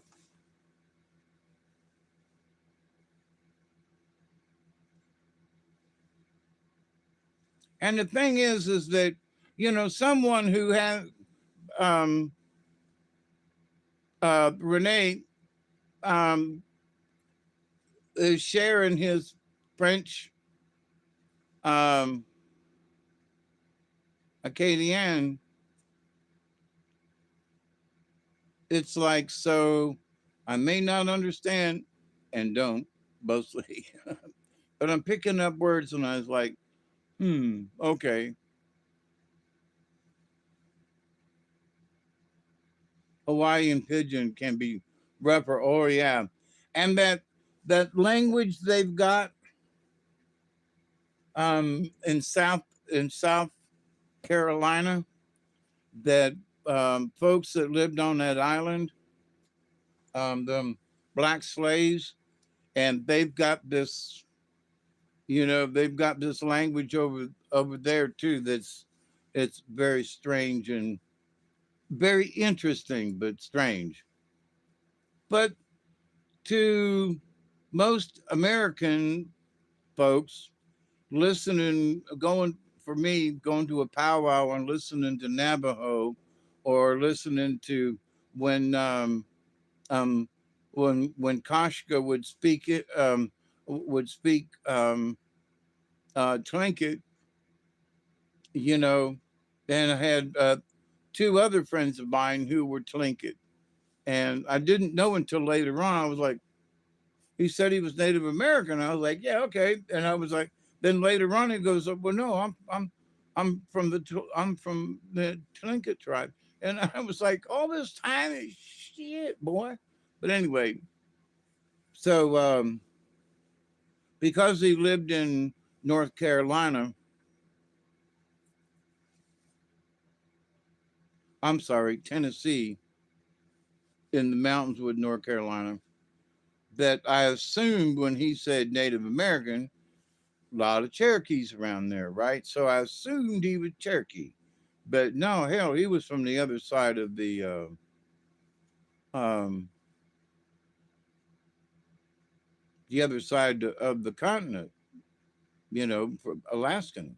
So, but anyway, I have found, learning things from folks from different places, I find to be just fascinating, you know.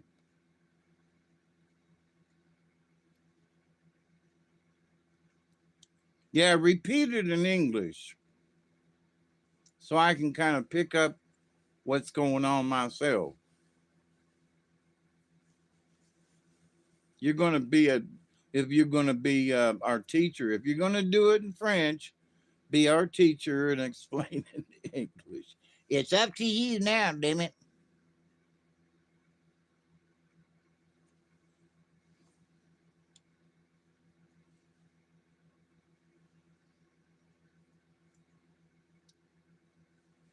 Cheers.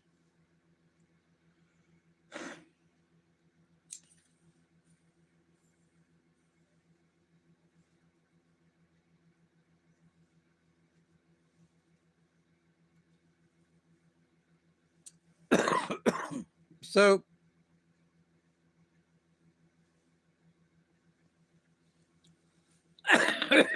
ooh, that's a good one. I had just repacked it. I forgot. Oh, that's a good one.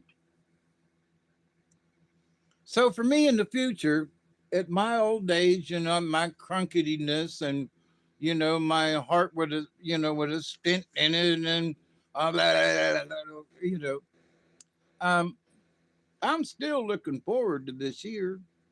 You know, yeah, it's cold outside. Yeah, it's going to be colder the next couple of days.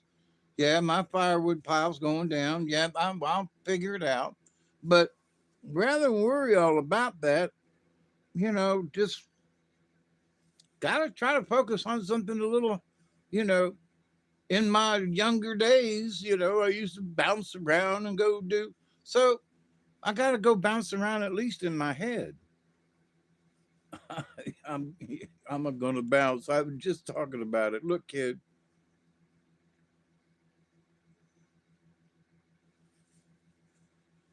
calm down, Scotty. You ain't gonna bounce him. No, no, no. Nuh-uh. I'll bounce your ass. Don't even be like that.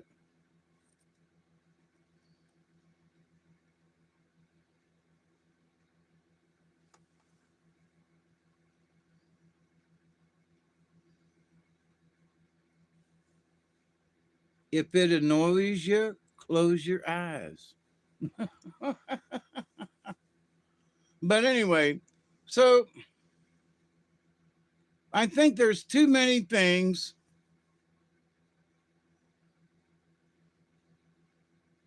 that people are trying to do.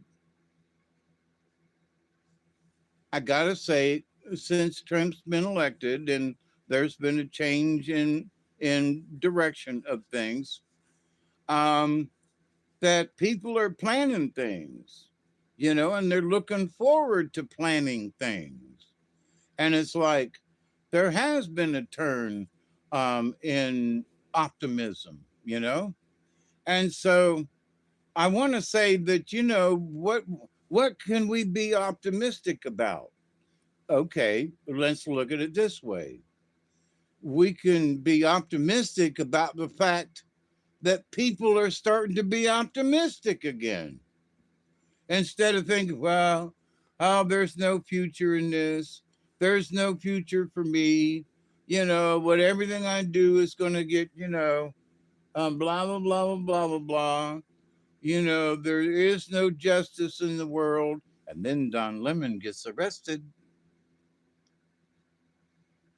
If he doesn't get convicted, okay. But he got arrested. Dumbass.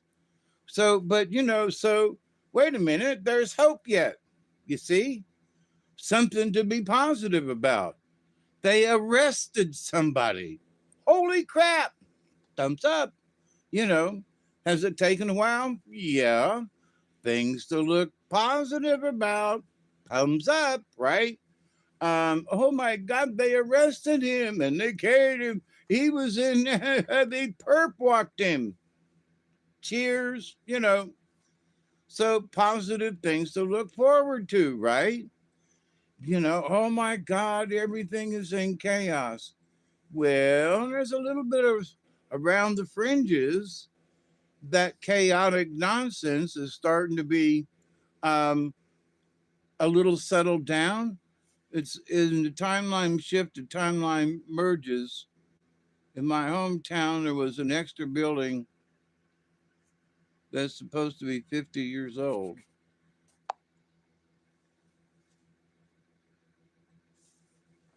Yeah, I did the same thing. We had Moultrie had a bunch of tobacco barns and stuff. And I go into town and I look around and I go, where did everything go? And they literally, have gone in with bulldozers and well, there used to be a grocery store here in this block. Yeah, well, nobody remembers that. Well, I'm so damn old now, and all the other people who remember that there used to be a Harvey store there, there's just a pieces of a parking lot. So well, wait a minute now. That, was it really there? And well, if you can find some old pictures, you can spot it. But as far as people remembering, there was nothing like that there. Wait a minute, there was a car dealership in that building. No, there wasn't. Yes, there was. There was a Ford dealership in there. No, there wasn't. Yes, there was. How do I know? Because I bought a pickup truck from there. And then the Ford dealership moved further out down on Quitman Highway. Oh, no, but there was no Ford dealership. Yes, there was.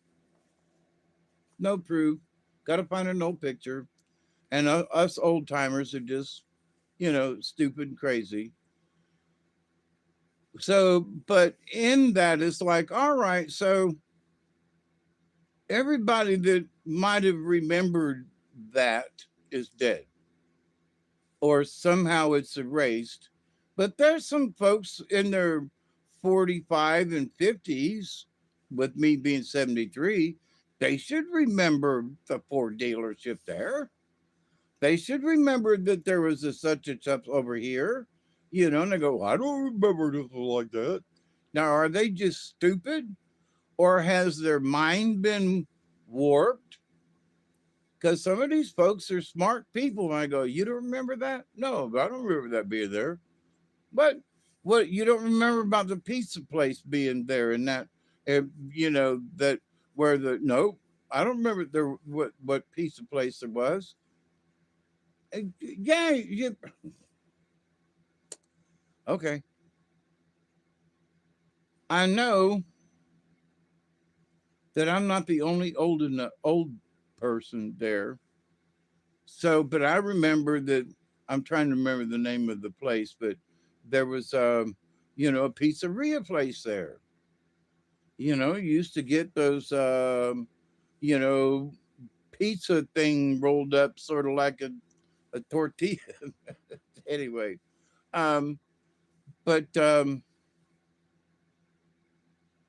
Bizarros or something.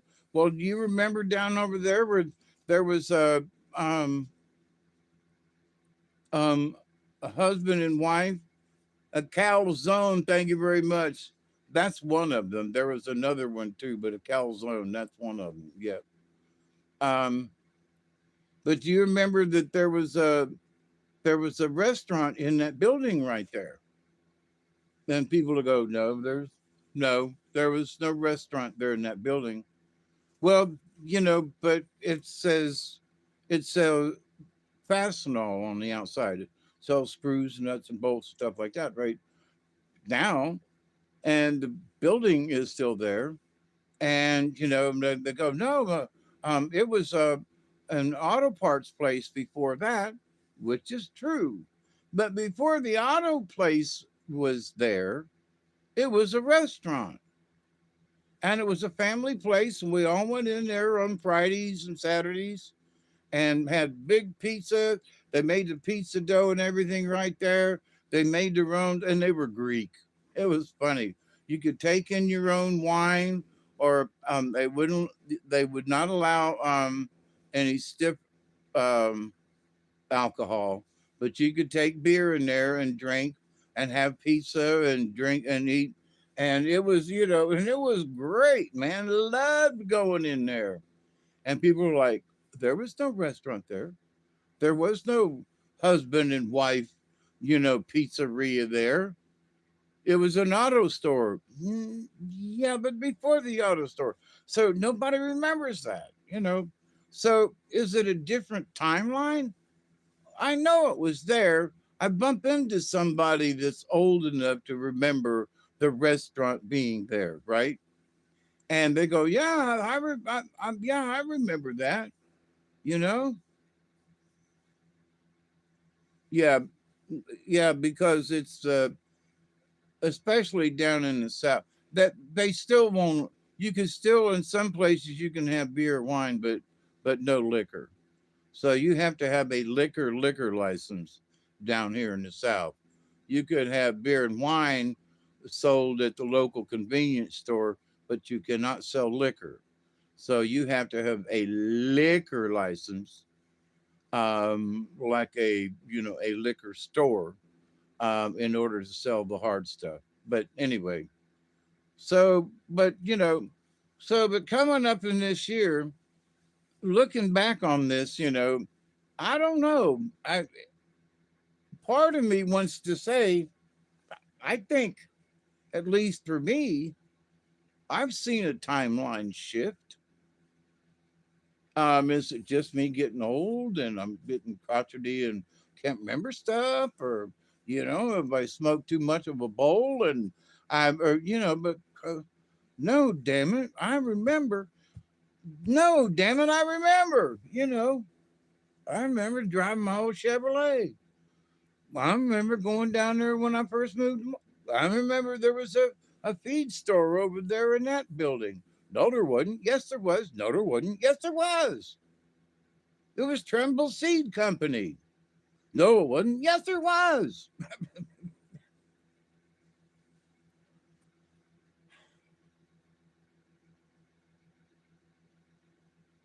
Now, do they not remember, or has where? Let's see. How do I put this?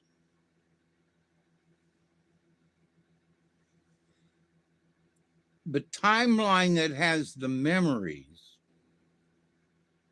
of, like, Tremble Seed Company being, on First Street or on Central, you know, um, just 2 blocks from downtown. That was Tremble Seed Company. Um, but no, but there's a building there, but it's something else. But there's nothing that says it was a seed company. Now, nothing that looks, but it was in that building. So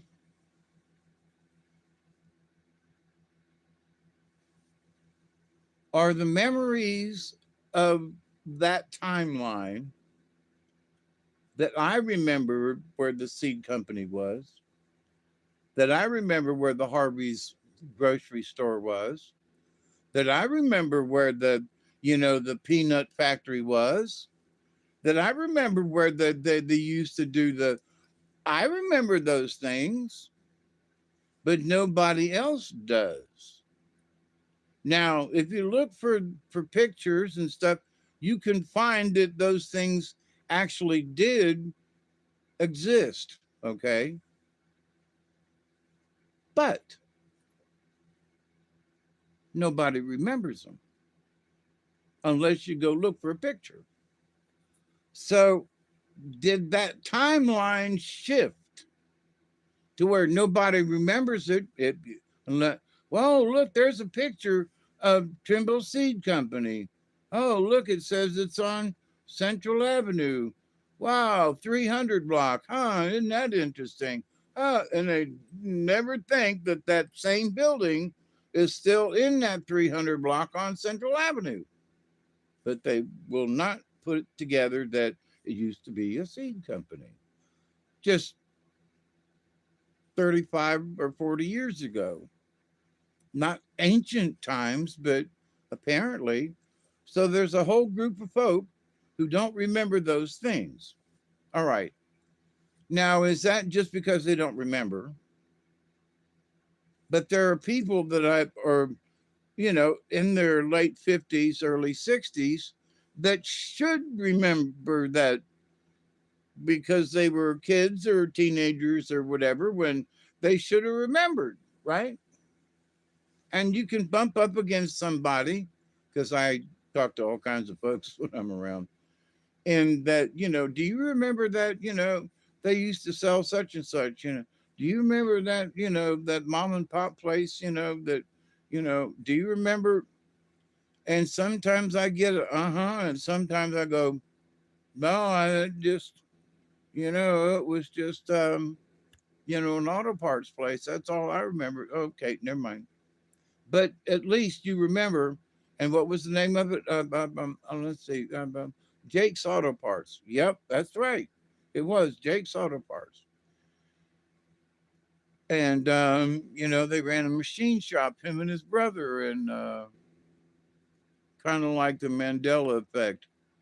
The pictures are the residue. Exactly.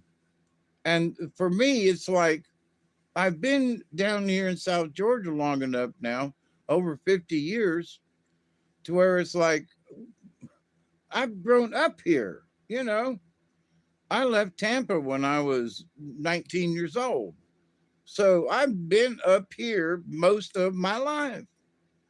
So I still remember, streets in Tampa and stuff. I still remember the old neighborhood because those streets don't change. Now, what was on a particular corner or a street, or, well, there used to be a grocery store right there. Well, the street's still there and there might still be a structure there, but okay, so it's not a grocery store anymore. All right. But, does that mean that folks in that neighborhood don't remember the 16th Street store? I mean, I'm up here in Georgia and I remember the 16th Street store, you know.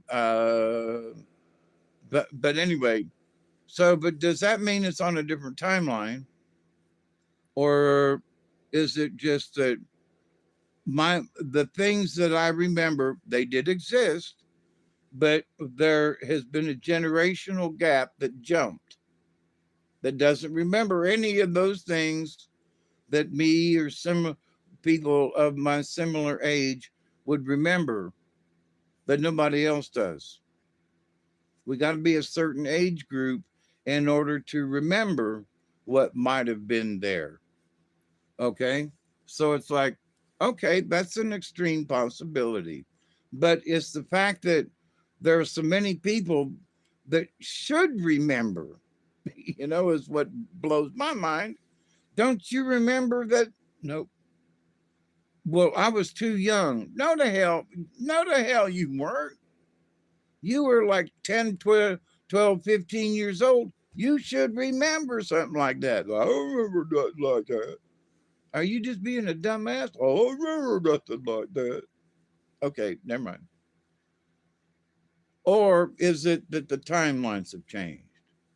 Well, but the other things like the Mandela effect with the box on the Monopoly game, and there are other things, and just but didn't add up. So for me, it's like, okay, That must be a Mandela effect for me. Used to be a something something, and now it ain't. Nobody remembers there being. Okay, that's my Mandela effect. Used to be a store, it ain't now. Nobody think. Okay, never mind. Um, like just up the road here on the way to Moultrie, when you get to 202 Crossroads, right there on the right hand side is a house, and it sits catty corner um, on the lot, and that's because it used to be Ayers Store, Ayers, Ayers, and don't know if there's still people who live there. It doesn't look like a store, but it still sits sideways, and to where you could pull in from either side there on the corner, and but nobody remembers that it used to be a store. The building's still there, but nobody remembers it being a store. What? You don't remember it being it? No. I'm just used to be able to go up there and get a loaf of bread on Saturday mornings if I forgot something, or get a gallon of milk, or go get a honey bun, or used to go up there all the time. Nope, it didn't exist. Okay, different timeline. The building's still there, you know. Well, it's just a different memory. But every time I go to town, there sits Air Store. The building's still there. Well, there's Air Store. Nope. It's just a building. It's just a house. Nope. Why does it sit sideways in on the corner there? Because it was a store that used to have, and signs out, and but I don't know, just the way they built the house. Okay, never mind. So, but there are other people talking about timeline changes, and that there has been a shift of timelines. So I have meandered around this timeline, taking up some time discussing it because my brain's trying to remember some other stuff about it. But so have we switched timelines?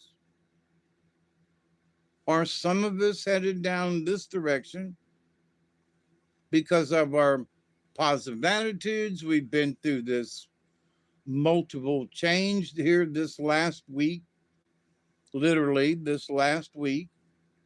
Um, and with the planets alignment and everything, and energies fluctuating throughout the cosmos, and we've been getting hit by some really dramatic storms from the sun and from outer space and stuff.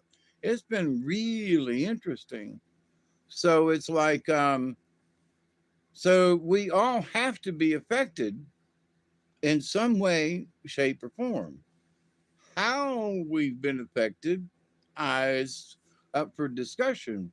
But for me, I'm sitting here yapping at y'all going, I for me, it feels like there's been a positive impulse to things.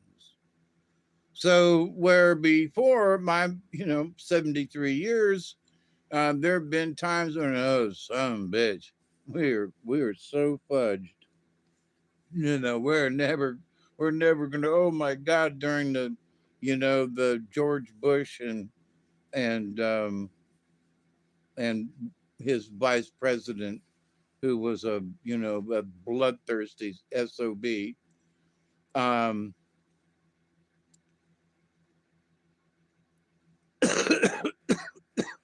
Dick Cheney. Um, he was in Thomasville several times. I mean, I was as close to him as I am to that television set over there, just about, because I worked in a theater building right beside the sporting good the theater building and the sporting goods store. Big time rich folks in Thomasville, Tallahassee, um, frequent this store. Boots and ranch wear, blah, blah, anyway. So he had stopped in there. The Secret Service had closed off um, the street, and I had stuck my nose out the door because I could figure out what all the commotion was. I was working on the set on the inside, and I looked out the door and I was like, "What the hell's going on?" And the Secret Service like standing right there, guarding the door, which was like right over there. And it was like, "We're sorry, the vice president is in here." And I was like, "Okay, here, let me go back in here and lock the door so that some bitch can't come in here."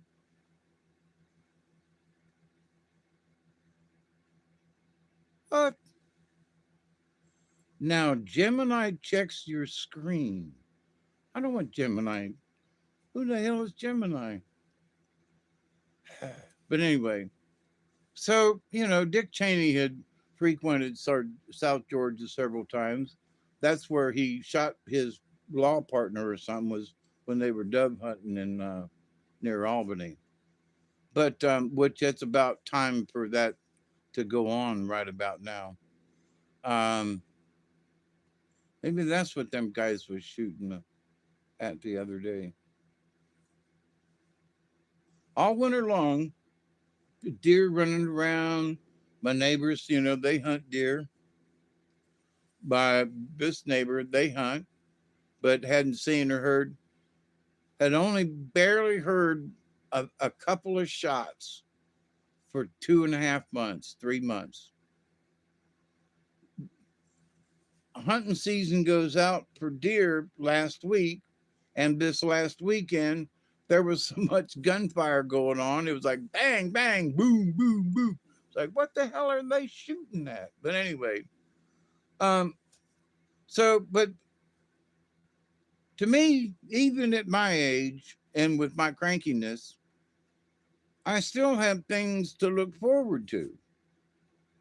I still want to have things to look forward to. I mean, there are folks my age are like, well, I'm too crotchety. I can't move around. I can't do this. Well, I'm a hell of a lot slower than I used to be, but I refuse to give in. I refuse to give up. And there's been a couple of times where it's been like, why don't I just give up, give up this line of thought, and you'll be all right tomorrow? Or is it to look at the chaos and go, for me at least, and for my journey as a shaman, is that no, I need to stick around and experience this. Whatever's coming up here in the future is going to be interesting as hell. I mean, look at all the different stuff that's coming out just with the different types of AI, the stories that people come up with. Avi Loeb coming out with his own YouTube channel. And I had made mention of this. And I said, that's not Avi Loeb. That's not him. That's AI. And that's not Michio Kaku. That's AI. Because you could tell certain facial nicks, and he came out with his own the other day, and said, I am the real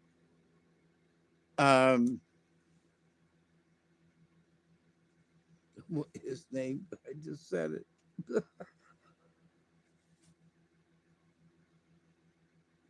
Anyway,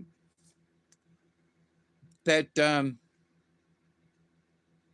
he said people have contacted me and told me that they were using my name, Avi Loeb, and it made AI generated um, websites and YouTube videos. And he said the way they knew that it wasn't me was because the clock on the wall didn't change.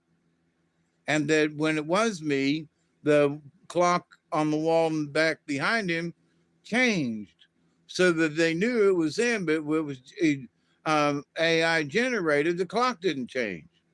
It was, all about Avi. So, but anyway, so there's several people who have been AI they've been cloned on the internet, you know, saying things that you don't even know if it's the real them. So 6 months ago, would any of us have thought that that would be an issue? I mean, honestly, the simplest of things. Oh, that's an AI. What? No, that's not him. That's AI. And I'm watching, and I could tell the Avi Loeb thing, and I was like, that ain't him. You know, he's talking about 3IA Atlas. Yeah, but that ain't him saying it. You know, and then I'd watch another channel, and it would be him, you know, and it'd be 2 hours later, you know, but it was another channel, and I'd watch him, and it's like, and what he said, and it was like, it would be similar but different, but, you know, the facial features and the repetitive where a hand would come up every so often, a hand would come up every so often, a hand would come up every so often. It's like repetitive. It wasn't natural, like two hands come up, and then this hand, and then this hand come up, this hand come up, you know, and it was the repetition. So, but anyway, so you know, we have to look forward to that. I I think it's great. Why? Because people are going to have to stand up for being real. I am the real David Null. I am the real Hawkeye Two Feathers. And any others that speaketh they and you know, I'm the only young David Null there is. And oh, forsooth that anyone should want to copy me. You know, clone me my ass, right? 20 after. Okay, this is going to be my last one, y'all. I'm trying not to have long videos. Um, but anyway, I love you all. And thank you for coming and hanging out with me this morning. It's almost February. And we're 1 month into our new year. I want to say that I think there are positive things coming. There are people with positive attitudes, like wanting to do, you know, NASCAR racing, any, you know, and downtown, you know, Washington, D.C., running through the, you know, street. I think it's great. Never been to Washington, but the idea sounds great. If they can do it in St. Petersburg, Florida, they ought to be able to do it in Washington. So, and other places too, but you know, because when I first heard that they're doing what in St. Petersburg? Oh, yeah, they're doing the road race in downtown St. Petersburg. Bullshit. You know, no. I grew up down there. No, they're doing what in St. Petersburg? Where all the old people live? Well, you know, they putting old people out on the streets hoping that they'll, you know, never mind. Never mind. Never mind. I'm an old person now, so. Um, there used to be a lot of old people jokes living in Tampa because of all the old people who lived in St. Petersburg. You don't hear that too much anymore, but anyway, that is what it was. See, there again, there's some. Do you remember that about old people in St. Petersburg? No. And it used to be that, oh, yeah, St. Petersburg is where all the old people go. Yeah, that's right, Sonny. You know, so things to look forward to. Stay out of the chaos. Keep an eye on it, but stay out of it. If it don't affect you, stay out of it. Because as soon as you start tying your emotions up into any part of what the chaos is, you cannot and should not attach your energies to that chaos which is going on. Sit back, have a bowl, take a sip if you do, or, you know, smoke a cigarette, light a cigar, put your feet up, and watch what happens. Let it play out, because you never know which way it's going to turn.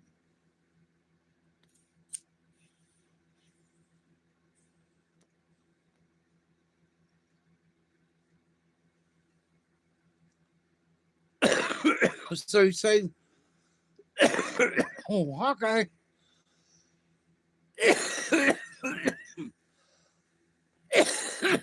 what do you mean by that? What I mean is they want to steal your energy by creating this issue, by stepping up all this stuff in Minnesota and Los Angeles and a couple other places have been, New York's always got some kind of crap going on, but uh, New York's got their own issues. But, you know,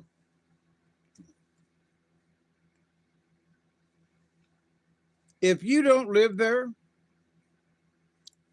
if you don't have relatives that live there, which is like once removed at least, then do not get your panties in a wad if you don't like who they voted for New York mayor. Forget about it.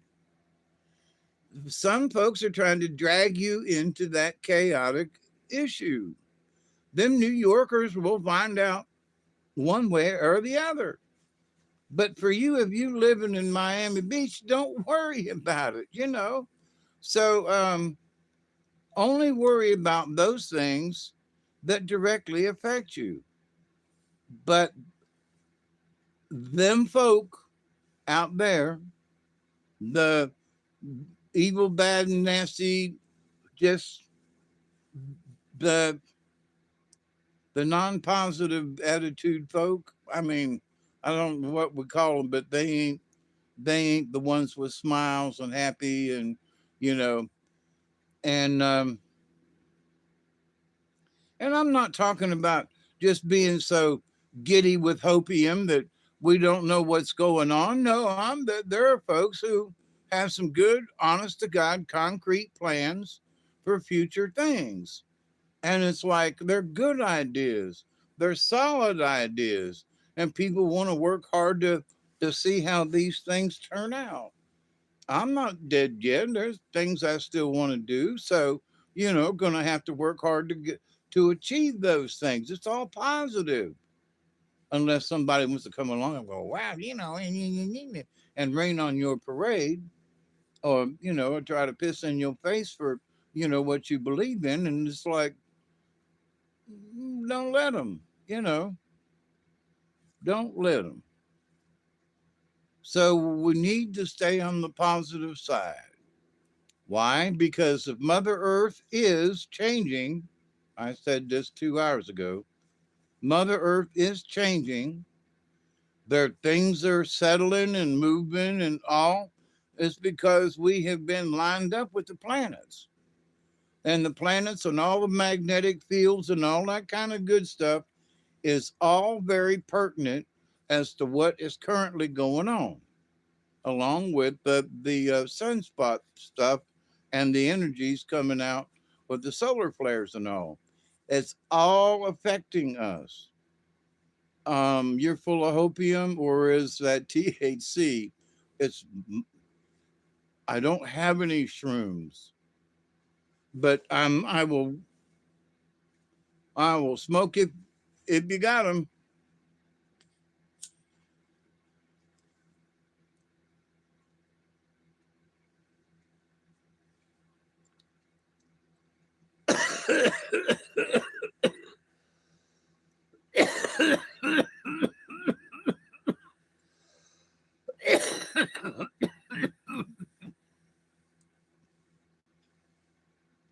Oh, the good Lord got me for what I was thinking. I was like, I am full of hopium, but I'm not like, oh, hi, I'm full of hopium. Oh, hopium. Oh, hopium. Nope, sorry, I'm not quite like that.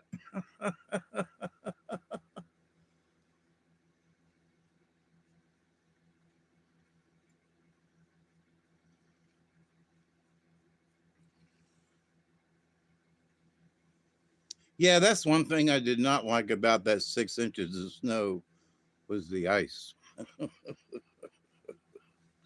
At my age, that's all I can do to hobble around sometimes. And I got to say, I know, you know, I got relatives up north, and I can see why they don't ever get out.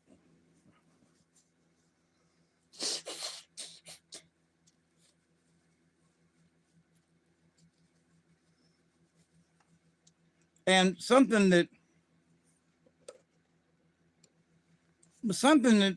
I'm always saying, you know, you should be cognizant about. Then that's being honest with yourself. And it's like, for example, I realized the other day, neither Doug nor I wanted to get out from underneath that cover. Now we didn't, unless we had to pee or get a drink of water. Nope, you know, we was underneath them covers, and then it was, 43 degrees here in the house. Couldn't get warm. Um, I had a chill. I was feverish. Um, it seems like about every 5 days I've been going through this cycle this year, to where I'll have one day to where I get really feverish and sweaty, and it'll be freezing. It's 43 degrees here in the house, and I'm sweating. No heater. It's 43 degrees, right? I should be shivering, and I'm sitting here sweating. And then 5 minutes later, I'm freezing to death and can't get warm. So that has plagued me this winter, which really cuts into my creative time, if you will. Um, because then it always takes me a day or two to get over whatever it was that I just went through, right? So, but I've been attributing it to all of the energies and things that we're lined up for, and have, I think today is about the last day of, you know, of the big alignments this year. There's something else coming up in May-ish, April or May, I think. Um, Celestial alignment. But at the moment, I feel on the positive side, versus, oh, do I feel drained? And so here's my thing about the being staying positive and staying out of the chaos, because if we do meddle with the chaos at all, it will steal our energy. It will. You can count on it. As soon as you start talking to somebody about, oh, them stuff in Minneapolis, that shooting, that guy, and well, he should have never had and that lady in the van, and yeah, she hit him, she ran over, she tried to, I'm just saying, everybody's got an opinion. But the bottom line, where everybody, whether you like it or not, is they were tampering. Um, they were tampering with situations that they shouldn't ought to have been tampering in. They should have been stayed at home. They should have been on the street. Come to find out that both of them were a part of that signal thing, to where they knew what was going on everywhere and could go there, drive there, otherwise, interfere with whatever was going on. And so it's like, oh, so you folks were a part of that. Oh, now it doesn't mean that you should have lost your life, but it does mean that you were not complicit. You were an active member in trying to disrupt federal agents. Enough said. Enough said. Enough said. You know, you were actively participating and blocking the street ahead of time because you knew, because you were part of this signal group. You came out of the building and helped. You were knocked out, kicked out the lights of a sedan, a week or so earlier, and now you're out here, and then you get, what happened to you. I I do personally think it was overkill. I do, I do, I do, I do. Um, the first guy, lethal shot. The second guy, okay. The third guy, bang, bang, bang. Nah. But argue, the thing is, he should not have been where he was. He shouldn't have been interfering. He shouldn't have had a gun. He shouldn't have done all these things. But he was an active participant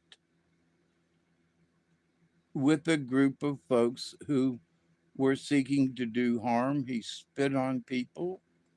He kicked the rear light out in that one, sedan.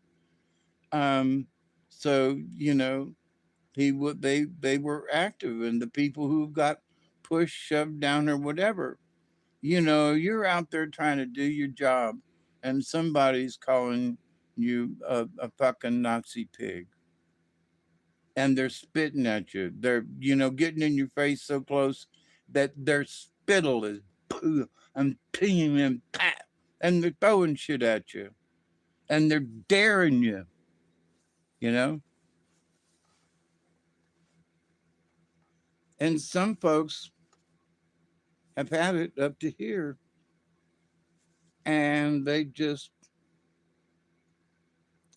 smack. You know, so when that's human behavior, right? That's just human. Roll down your window, get out of your car. No, the guy's going to be pissed right there. I'm a federal agent. Here's my badge. I am telling you to get out of your car. Roll down your window, get out of your car. No, you're non compliant. You're resisting arrest. And everybody's going, I can't believe they knocked out their window because they're non compliant. They're resisting arrest. They're creating a nuisance. They will not cooperate. So the bottom line is do this or we're going to break your window and open your door. Common sense, cooperate. Now, I say this because I know what cooperation means. When I was busted in Tampa, okay, I was sitting on the front seat of the Pinto on the driver on the passenger side with the door open, and I was asked to bring out some supposed drugs that we had in the car. And so I turned towards the center to get this little compact thing, cigarette case, out from the middle of the console on this Pinto. And when I turned back around, there was a snub nose 38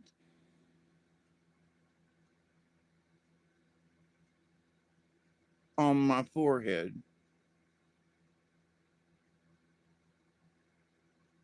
And this black man had his finger on the trigger and was like, don't move, cooperate. Now, I didn't think what I was doing sitting in that Pinto warranted a 38 pistol on my forehead because I still have dreams of being able to see them bullets in that chamber pointed at me. And so I know from firsthand, because there was a gun on me, that you cooperate. Whatever it is, you can work it out later on. But you must cooperate. I've been there, done that. You must cooperate, or you're gonna get your, bang. So, um, having been there myself, arrested, all that stuff down in Florida, gun to my head, having been arrested here on my own property with a sniper in a Huey helicopter hovering overhead with guns drawn, with the GBI, when they arrested me here on my property. I have had law enforcement guns pointed at me, point blank. Cooperate. Don't fudge with them. Don't be snarky. Cooperate.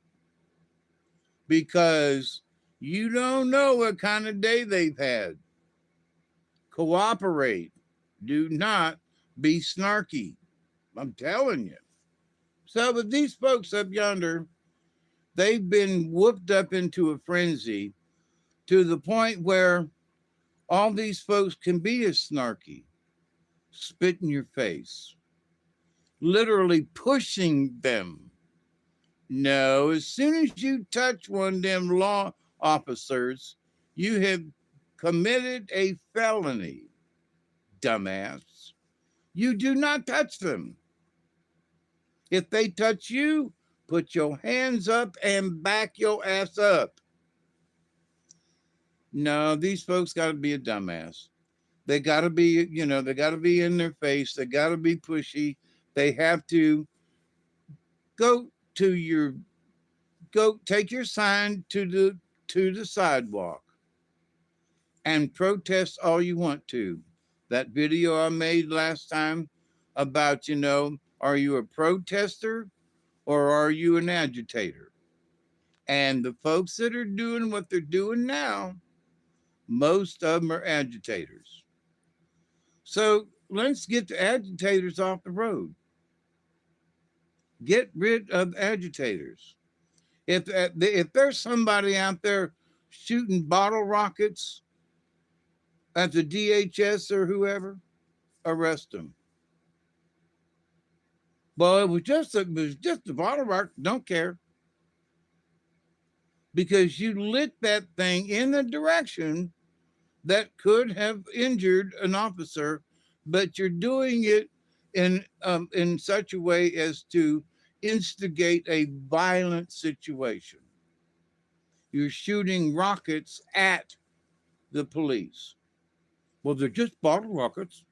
Yeah, but you're doing it to agitate. You're doing it to create confusion.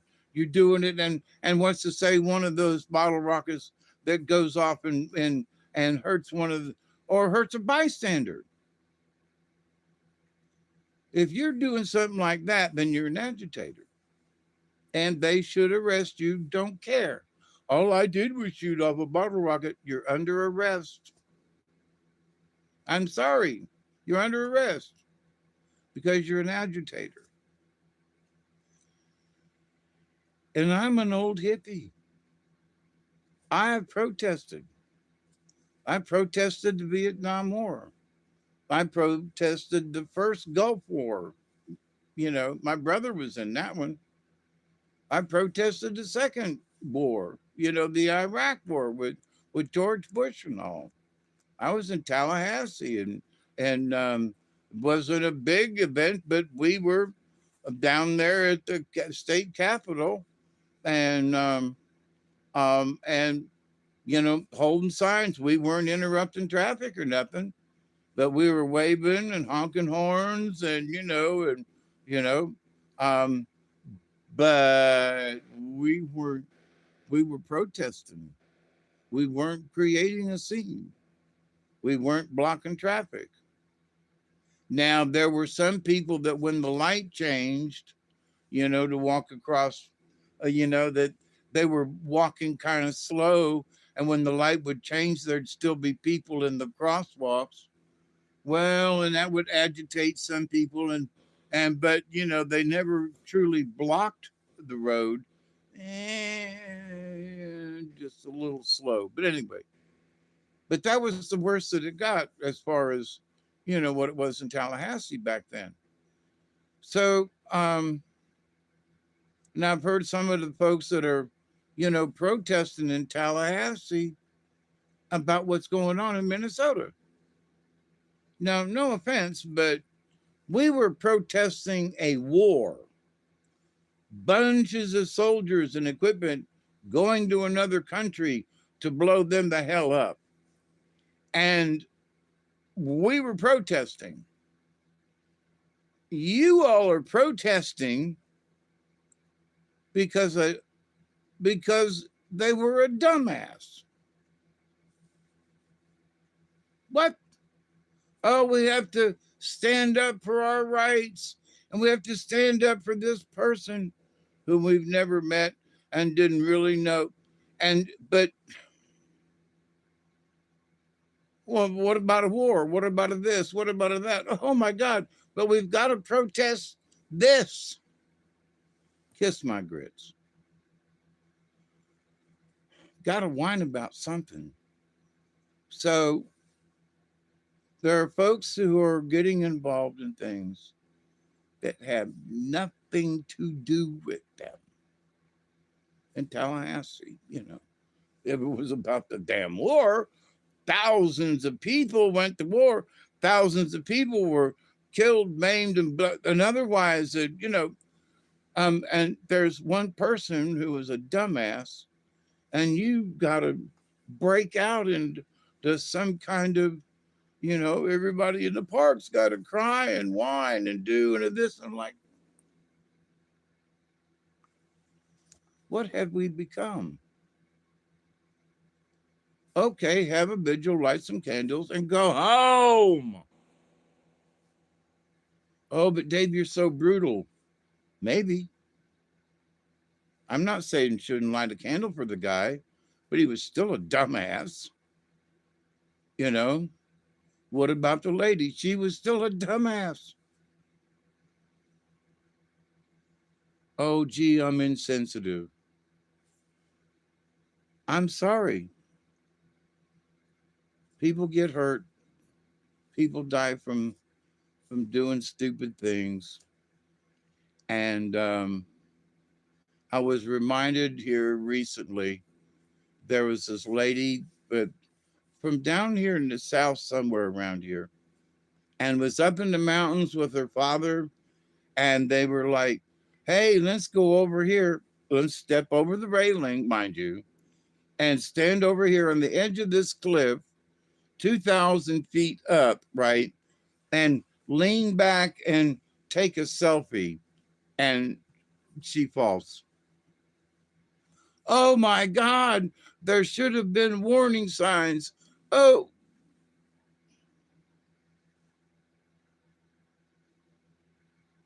She fell thousands of feet to her death.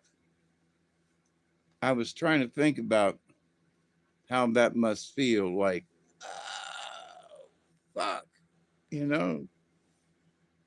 what goes through your head and what does it feel like when you hit? I've fallen out of trees and things and stuff and off of equipment and carny rides and shit, I know what it feels like to boom, land on the ground. But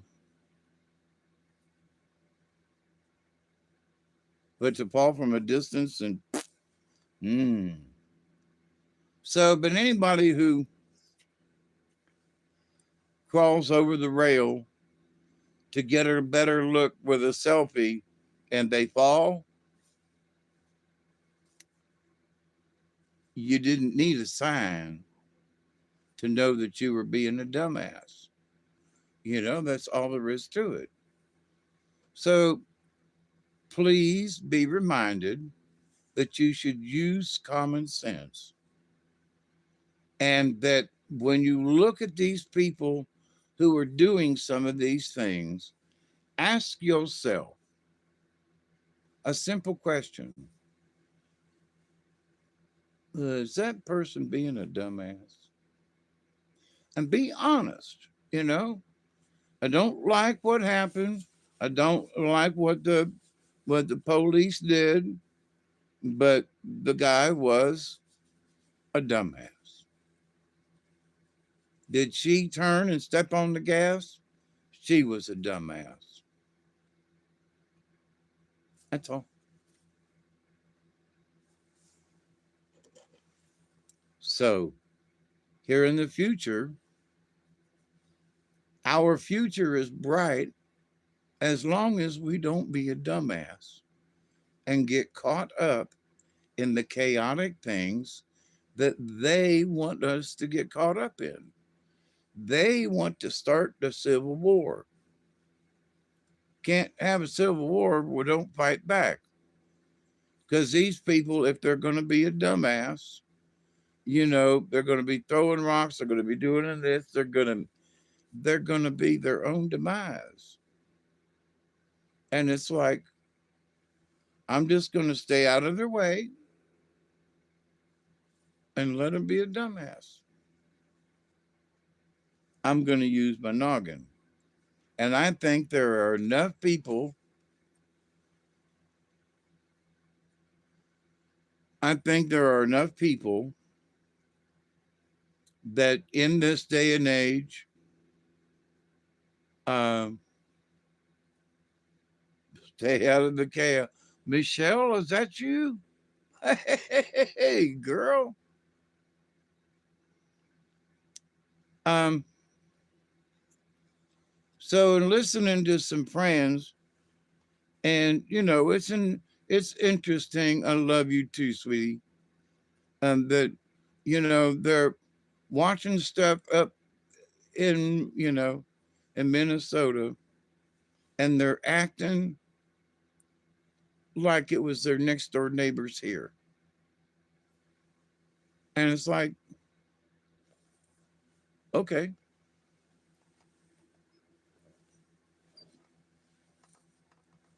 but do you have to be that way? You don't know these people. But it happened to them, and they were trying to stand up for migrants who are in the country illegally, who had a legal warrant to be picked up besides being illegal. And it's like, my dear friends, that's a 2-on-2. Now, as I said, I have been in jail, I have been arrested. And what is the first thing that you do? Cooperate. Yes, sir. No, sir. Thank you, sir. May I please?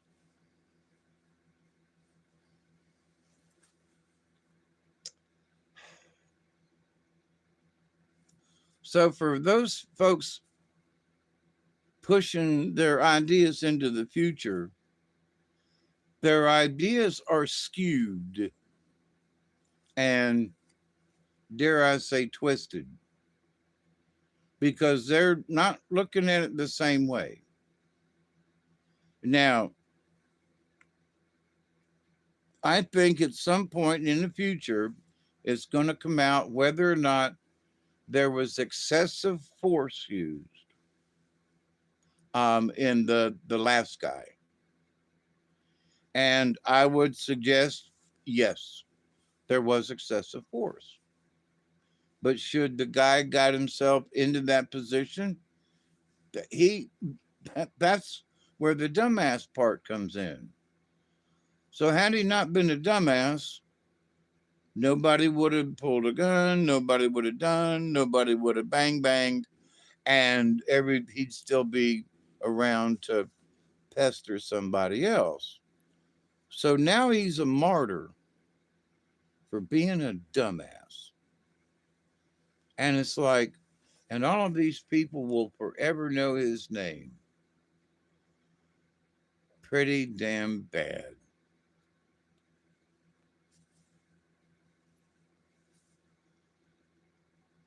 But is it something that we should carry future? Any protest can escalate. Yep. It's a buyer beware. Yep. And, I've said it before. Trump has said it before.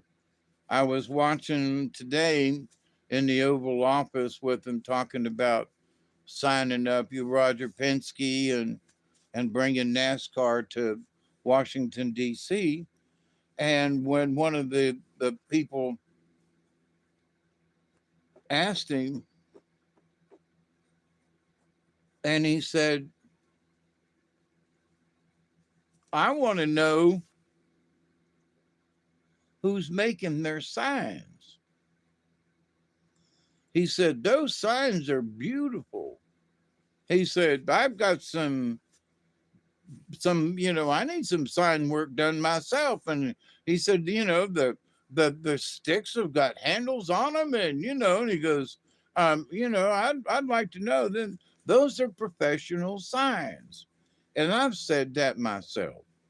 I was looking at protesters just today before he made the remark that I watched. And I was like, man, look at all them people with all them. Who's passing out the signs? Them things are huge and they're professionally done, man. Nobody sprayed those or whatever. And I was like, but anyway, but to that point, somebody is making them pro signs ahead of time and are passing them out to people. I don't know where they're getting them. But then some of the places they were passing out free gas masks. It's like, wait, I come to a protest to pass out gas masks. Now, what does that say about me? I anticipate there's going to be some trouble.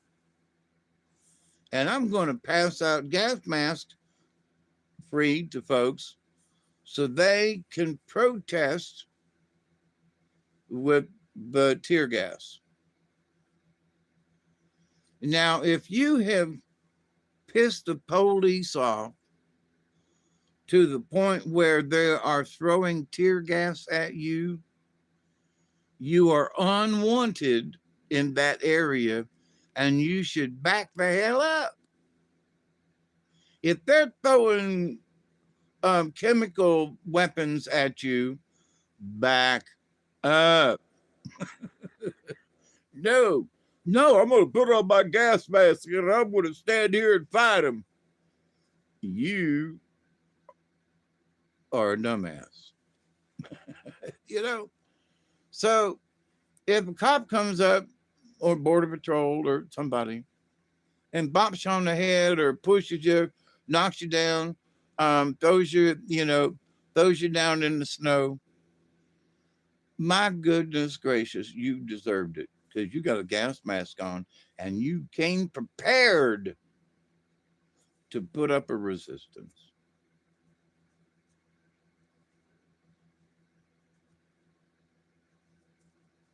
Yep, and they're doing it right now. It's being televised. So I'm watching them folks in LA and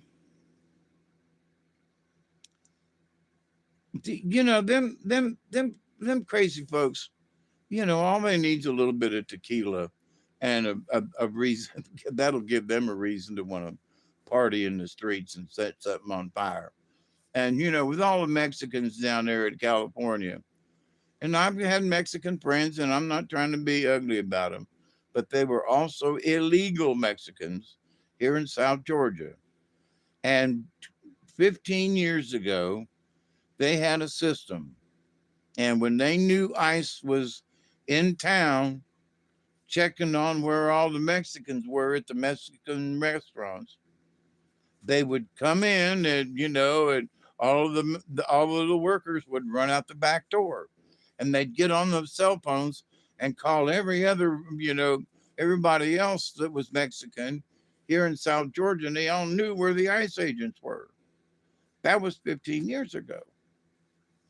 Recently in Colquitt County, the ICE agents and local sheriff's department went out to serve a warrant now and to pick these illegals up. And oh, guess what? They were warned ahead of time and they weren't there when the ICE patrol got there. Somebody within the sheriff's department in Colquitt County, here where I live, have been snitching to the illegals that ICE is coming to their house. And the fact that it's not that they're illegal, it's they're illegal and they have been prosecuted for something here in Colquitt County.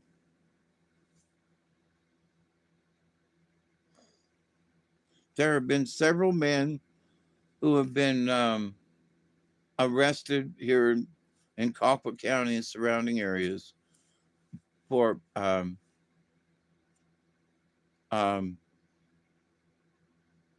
diddling with a child, boys and girls, and just other erroneous, nasty things. And then you want to wait. You want to snitch on ICE? ICE is coming, better run. Wait a minute. Oh God. It is like a cartoon. And all these people are blowing whistles. And I know it's for the confusion and the thing and the whatever, but it's like it only takes me a minute or less of listening to the whistle blowing, watching one of those videos, right? To where my ears are aching and I want to throw up. And I'm thinking to myself, the people who are blowing the whistles have gotten into some kind of a mantra. In other words, it's like, if you repeat you repeat it over enough, and you have that and you got that vibration, and the and the vibration, and so they're blowing the whistle.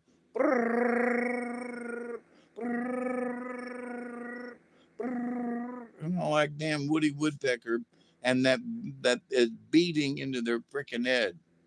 But I think in listening and watching some of these folks blow the whistle for the continuous time that they do, they have blowing the whistle is almost like doing a Zen meditation. Follow me on this. You say, what do you mean, Hawkeye? Well, what I mean is whoever put these idiots up to blowing the whistle. See, I'm 30 seconds in. I've had enough of the whistle. Okay. Don't care if I'm watching it. I'm going to hit the mute. If I'm listening, watching 30 seconds in with the whistle, I'm had enough. So if I'm out on the street or I'm out doing whatever, and I hear the whistle blow, I'm 30 seconds in, I'm going to be looking for something to hit, bang my head on, bang somebody else. You're going to swallow that fucking whistle. Something's going to happen, I mean, it could be that I just get in my car and drive away, but to my point is I am not going to be able to stand around and take it, period. Now, if it were my job that I'm trying to arrest someone or I'm trying to do whatever, and, and there is this whistling going on that I cannot control because I'm standing here doing my job and my buddies are over here and we're looking for Manuel Garcia Diego, Garbanzos. And, because he has molested a child. And we're trying to arrest him and send him back to some other foreign country where he came from. So, but now there are a bunch of assholes you know, you know, blowing a whistle. Now, the blowing of the whistle, I think, has affected their own minds because they have blown it long enough. It's repeating and a thing. And you have to, in order to blow a whistle for that long and it not blow your ears out, you have had to have become accustomed to it because the whistle is chaotic. So that's a great example, as a matter of fact, as I'm going to sort of half-ass wrap this up after 3 hours, um, is that um,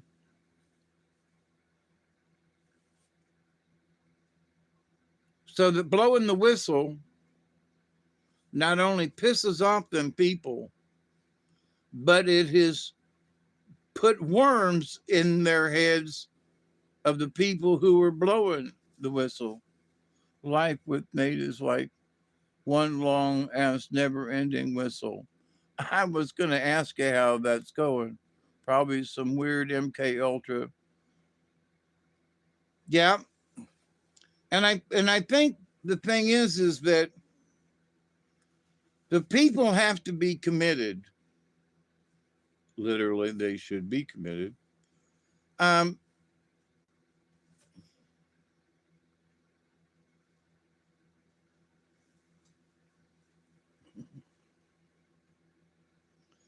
Trump signed that thing for mental health and mental stuff the other day. As a matter of fact, when he said, they need to get some of these crazy people off the streets, and I agree. Some of these people, you got to give them something else to do. You got to. They're not fit for. They're not fit for community consumption. Um, Having worked with handicapped people a bunch in my lifetime, there are some folks you can teach certain basic things, and after years of seeing some folks, 10 years later, I bump into this guy, into the grocery store. Mr. No, how you doing?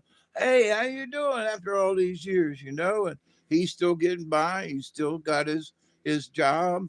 He's still, doing the same thing. He's still living in the same place, and he's there on the weekends buying his groceries at the local store, and so but basically he was in the 65 range as far as IQ, and you know um handicapped mentally, and but we taught him things and he got by, and he was quote out into the regular world. So but not everybody. And it was a menial job. His boss man knew who he was and hired him for what he did and made sure he had enough money. And he lived in a small 1 bedroom apartment kind of thing, and it was all very simple, but he enjoyed his life. He had fun. He had friends. He liked his job. And there are cases where you can put, you know, handicapped people into jobs that they and their employers can fit, right? So, but anyway, um, um, but there are some people who claim to know that who claim to have common sense, who have somehow got just enough IQ to where they've made it past. They've passed into society somehow. Somebody gave them a break. I knew a guy that they made him a supervisor, and the man could barely read. I mean, barely read. And I later on, uh,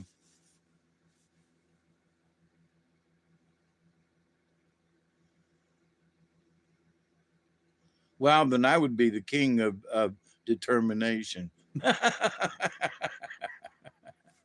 That's funny. I'm sorry. Uh,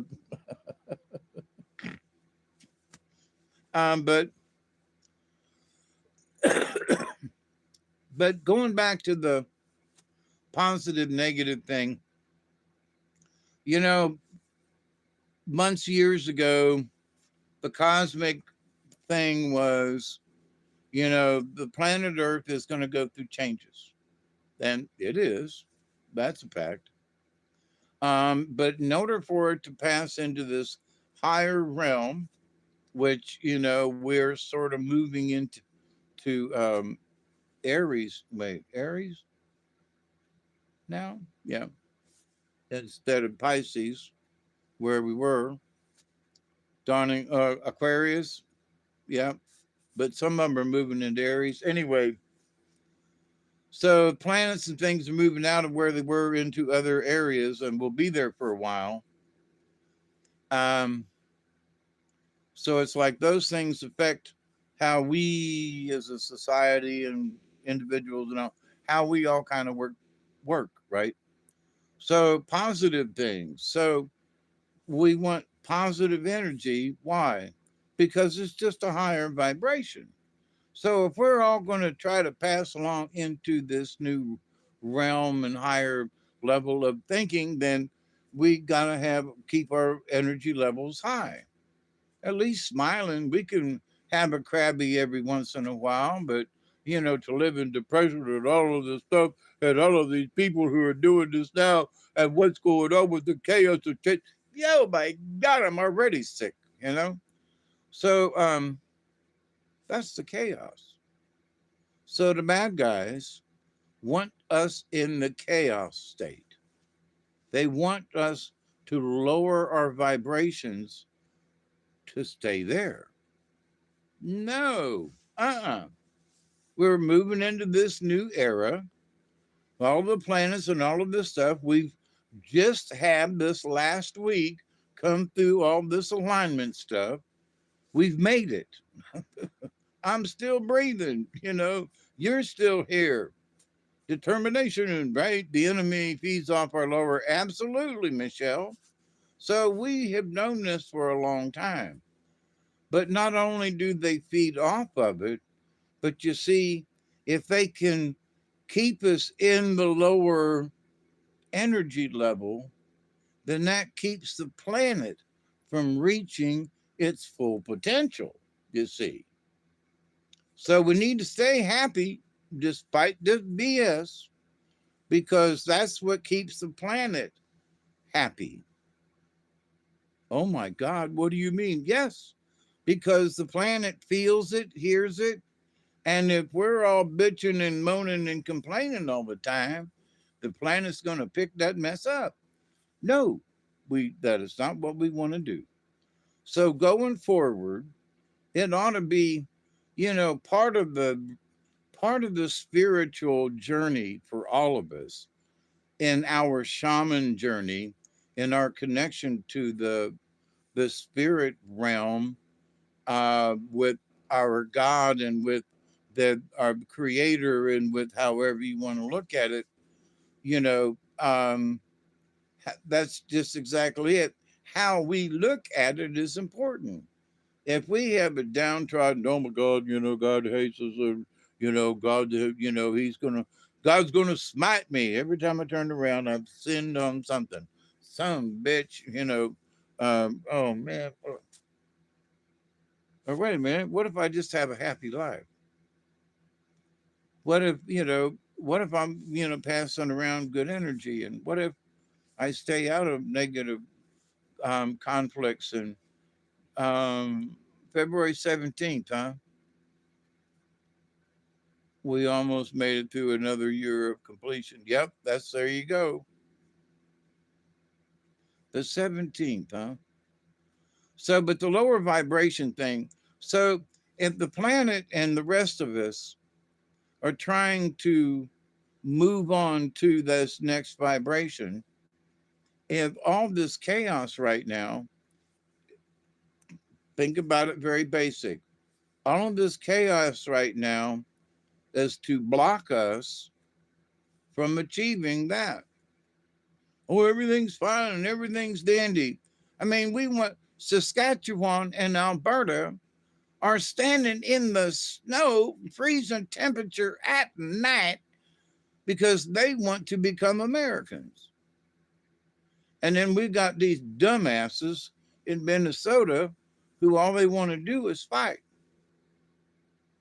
They don't even sound like they want to be Americans, right? So who's right? So here's a bunch of folks in Canada who want to be Americans and who want to get better and have a positive attitude and see a brighter future for themselves and their children if they can become American citizens. And then we've got these other folks that are bitching because there are folks here illegally and we want to send them home because there are people who are fighting to become citizens and who already know how to speak English. Who already know how to speak English.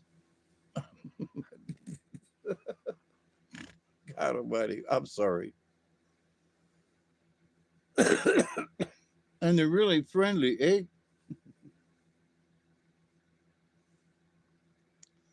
No, I knew a couple of engineers, Canadian, and they were good guys.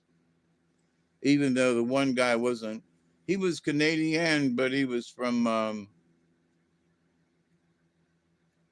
he was, oh man, French Guinea over in South America off one of those smaller places. You're Canuckian, eh? Yeah, I thought you were. Heaven or hell, it's all perspective and consciousness. Yep. But I'll tell you what, though. You know, there are things that I've been through this last couple of years that have been hell. You know, I'm still in a lot of pain. But the days that it doesn't hurt too much, and when the sun's shining outside, I feel like I'm in heaven. I mean, after all my years, my bones ache, I creak, you know, I squeak when I walk, you know, but I can feel the other day it was blue sky, sunshine. The sky was so blue, it was amazing. And until they started spraying, and then I wanted to throw up.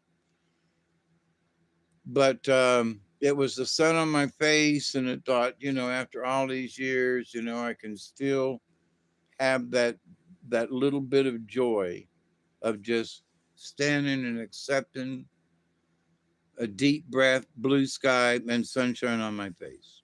It just positive energy for me, right? So now that's a very simple thing for me, right? But you know, for other folks, you know, life is spiritual, whether you like it or not. So the best thing you can do, in my humble opinion, is to acknowledge that it's there. The things that I do, if I'm pissed off and cussing all the time and kicking the dirt, and that attitude is going to carry on into the spirit realm. It just is. So, well, I don't believe in that kind of shit, but it does. You know, you're acting nasty and all and everything, and it's like, well, nobody's listening. Well, I'm just gonna be pissed off. I'm gonna make a video and I can't do it up. Now you've just put this stuff into the universe. And, you know, and then all of a sudden, like Michelle says, it ripples everywhere and it stays there. Now, I remember some of my earlier videos, and it's like, you know, it really does kind of stay there, you know. So be careful what you wish for, right? So, I'm playing around and I'm making faces and whatever, but the universe knows I'm playing around. But when I'm angry and I stay angry, and then when I speak to other people, I have a tendency to leak it out and make them angry. I might just piss them off to the point where, would you do? Would you shut up? Now they're angry. They're not angry about what I'm angry about, but they're angry at me because I'm angry. And then but it's the negative energy, it's the low vibration that's surrounding it all, right? So going forward this year, I think there are a lot of people who are understanding it,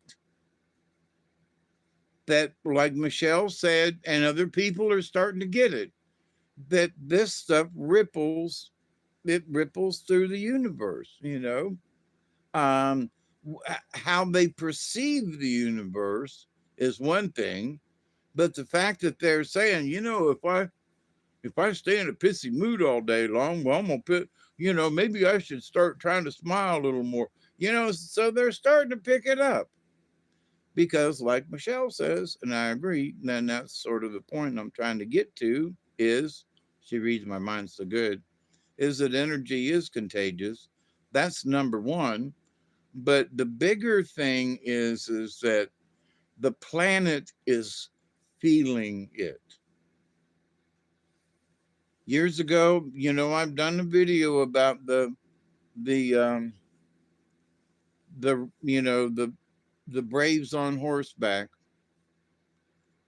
or however I managed it. But anyway, and that from the four directions they bring people, and their hair's tied together, with the mane of a horse, and the horse is dragging them, and they're screaming and wailing, and off in the distance I can see all of this destruction and volcanoes and earthquakes and floods and people dying and screaming, and but then after all of it is said and done, because Mother Earth has suffered much, that simply because she has to right herself, I've said this before many years ago and I'm saying it again, Mother Earth needs to settle herself.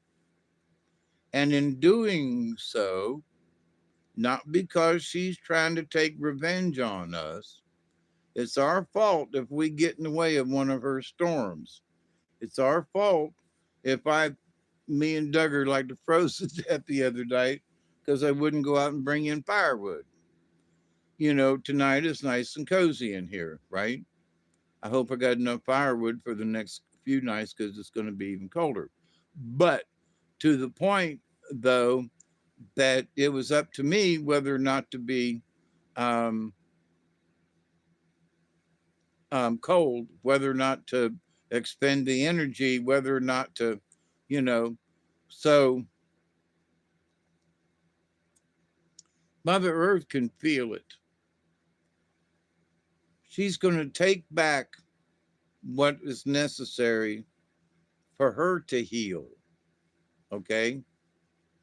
And if we're sitting at the bottom of a volcano and it goes off, and there is a pyroclastic flow that happens to get a bunch of people, that's sad. It is. But you shouldn't have been at the base of the volcano. Yeah, but it went off, and this. I know. And people who live around volcanoes put their life at risk all the time. But that's the way they have promised to live, or decided to live, I should say. So I've decided to live here in South Georgia.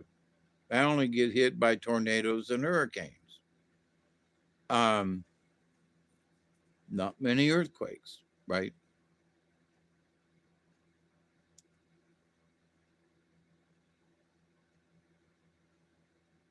No volcanoes, as far as I know.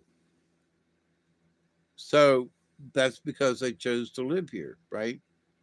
Um, I would not want to live near a volcano.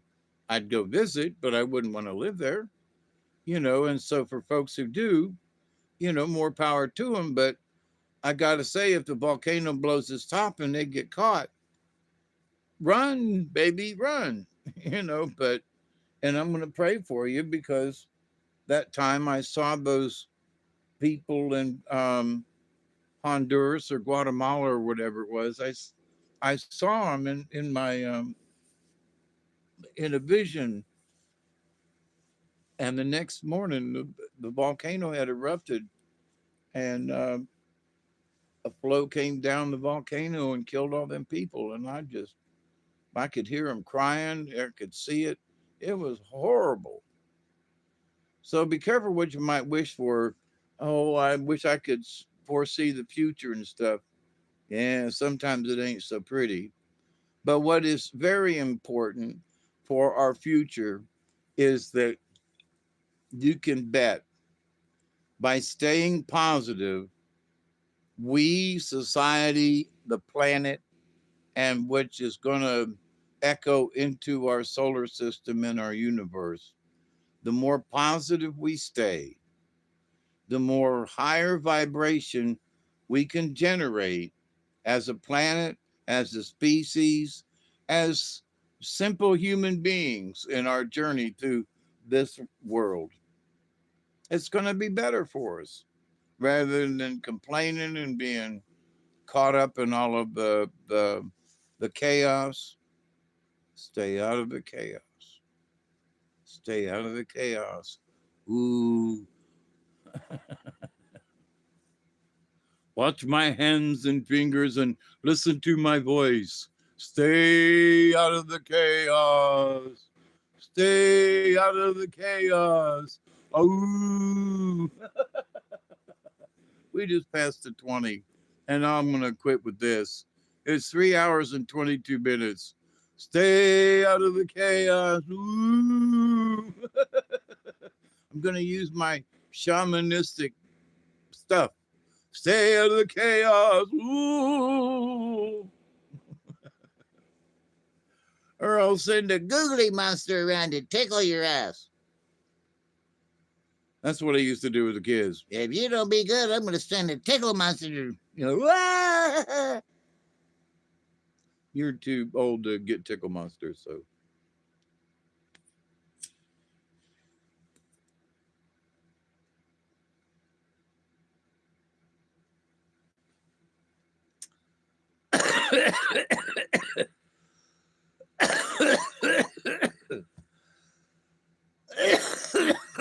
So, what would you rather do? If you don't behave, I'm gonna beat your gut. I'm gonna beat your ass. If you don't behave, I'm gonna stick the tickle monster after you.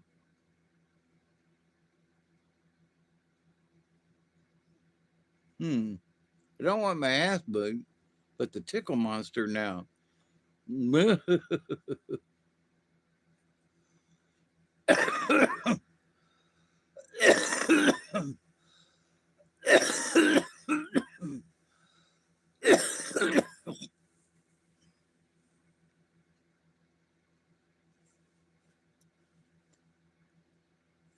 Yeah, me too. I'm still forever young at heart. I've had folks, they go, "Damn, Dave, you sound good. You sound healthy. Yeah, I'm like, well, yeah, okay.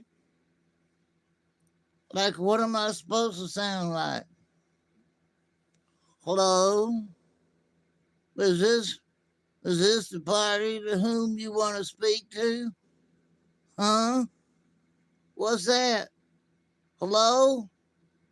Oh, that's just my own voice. Never mind. I get so many damn phone calls every single damn day. So, and nobody I want to talk to, you know. Um, but future events, So the first half of this year, as Cliff High has kind of sort of offered, going to be bumpy the first few months. Then we're going to hit a spot, and then we're going to this. Okay, doke. So just keep that in mind. But after coming out of the last year and then the last 4 years, things are starting to correct themselves, right? We got to be patient because, one of the things that is like, well, I can't understand why things ain't happening right away. And it's like, because it took 4 years for it to get this bad. It's going to take a year or two for it to straighten out. I mean, it takes so long to order certain things. And, farmers got to go through another growth cycle. And with the price of fuel coming down, they're able to make a little bit more money, and they're able to do to their tractors and their combines and blah, blah, blah, blah. Everything affects everything. And so it's like, so when prices of fuel come down and this can, then the price of food can really come down. But as long as everything is so expensive, things are never going to go back to where they were. Why? Because everything has cost that much more. It ain't going back. It might ease up 20 cents, maybe even 50 cents, but it ain't going to ease up $2.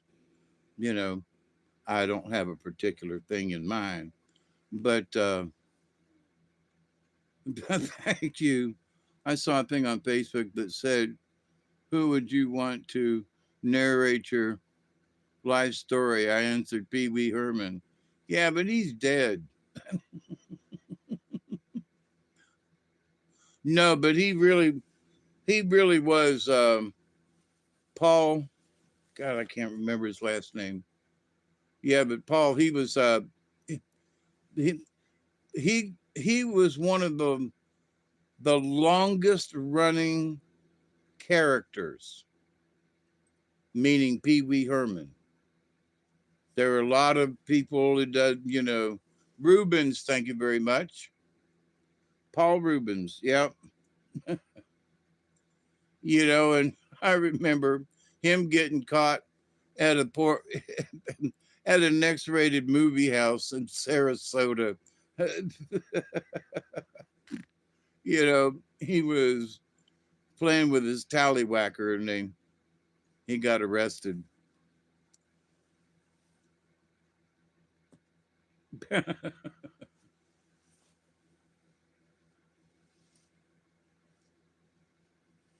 A long time ago, but yep, I remember it because I was still living in Hillsborough County at the time. When it's like, ain't that Pee Wee Herman? Yep. A lot of different things that happened in our lives. Like if I could have gotten accepted to the Clown College there in Sarasota, what would that have netted? Um,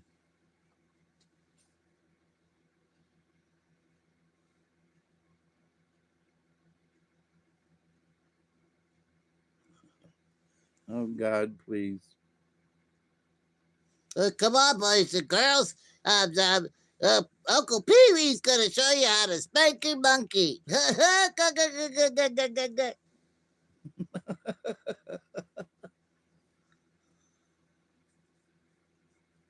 Terrible animal abuse.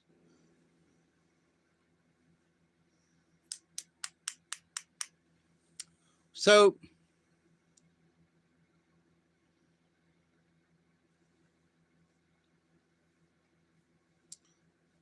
Michelle, what's your reading? Do you see positive smiles for the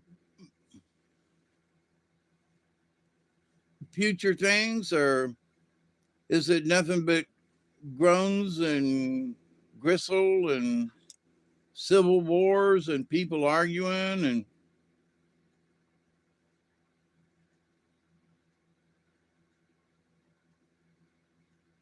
What's your reading take on things?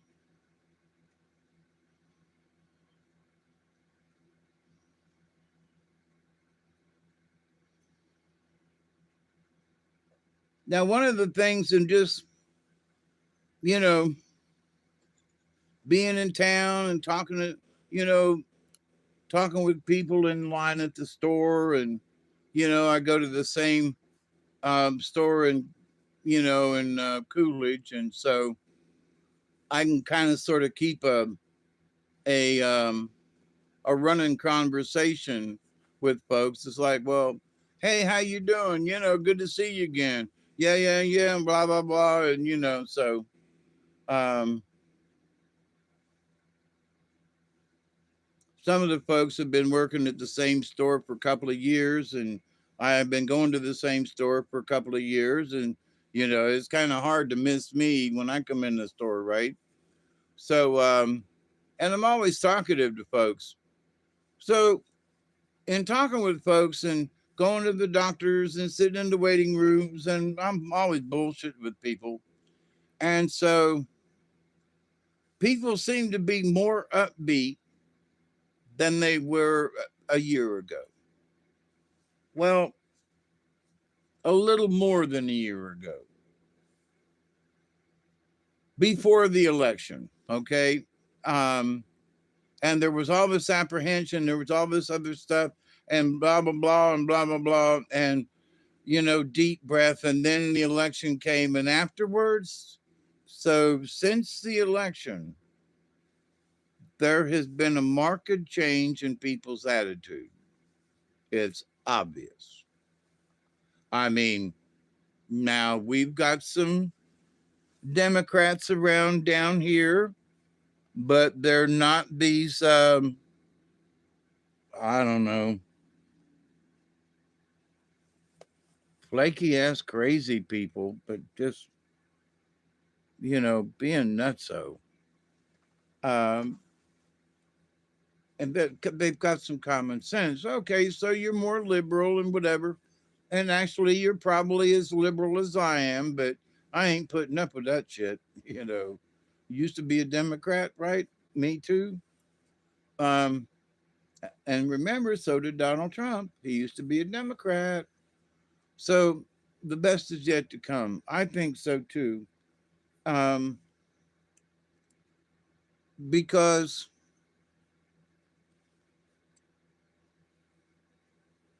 there's going to be a lot of opportunity for people if they will only take it. There are too many things that have come to light. Vaccines are bad. Oh, which moon? Is that really? Oh, is that? Oh my God, it's 4:30 in the morning. Holy crap. Yeah, I'm fixing to do this and then I got to go to bed. Um, oh, I'm glad I stayed on long enough for you to get on this morning. But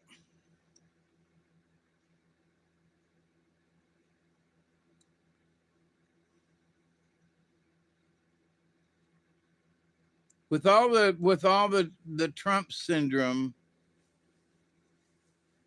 him coming into Davos and starting a panel of peaceniks for the Gaza Strip and over there, and and it's like, what? And it's like, so here's the thing: Trump's a businessman, right?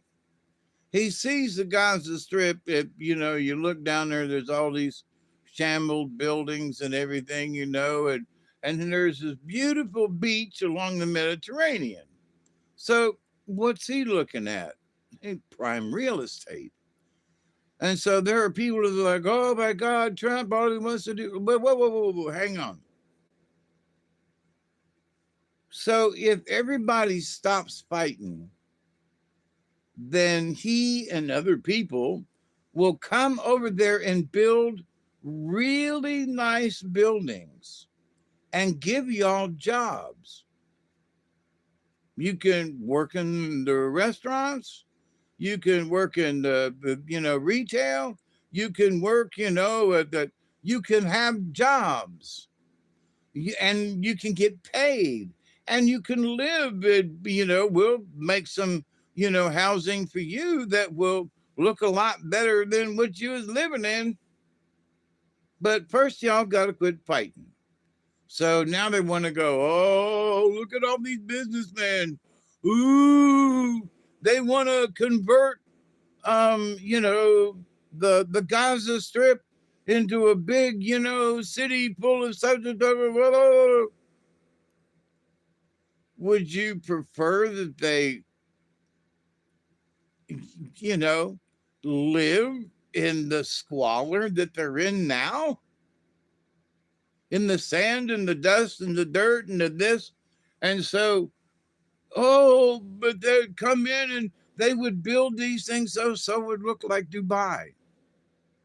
So they would come in, they will hire you to work to build it. They will pay you to work so that you can buy things. And if you quit fighting with one another, then you can build up family wealth. You can build your own house. You can purchase things. You can feed you and your family and help. So this is production, right? This is being a productive society. Oh, wait a minute, but you got to sign a peace deal here. But you're going to convert the Gaza Strip to a bunch of hotels.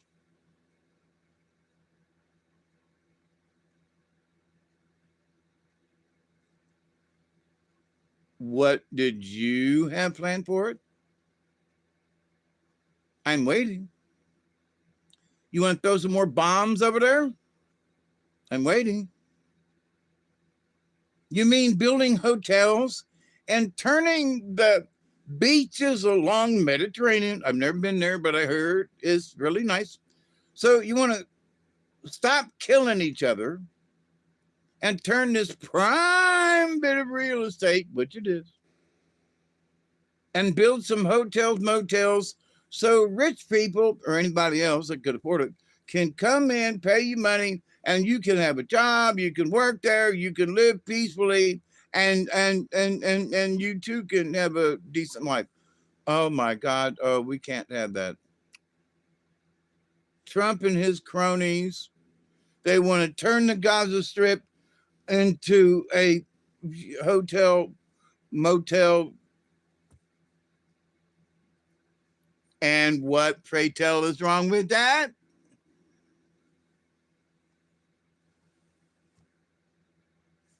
If y'all quit fighting, sounds like a pretty good deal. Shut up. Quit spending money on bullets. And maybe you should take them up on the offer. Just saying. If you stop the killing, there are other things you could do, like build a high rise and get a job working there, and nice clean job, and buy a new automobile and upgrade the neighborhood and make your country someplace that's like actually a country. I think there's positive things on the way. Trump got us out of WHO, the World Health Organization. We are not a slave to them no more. Listening to Dr. Oz and RFK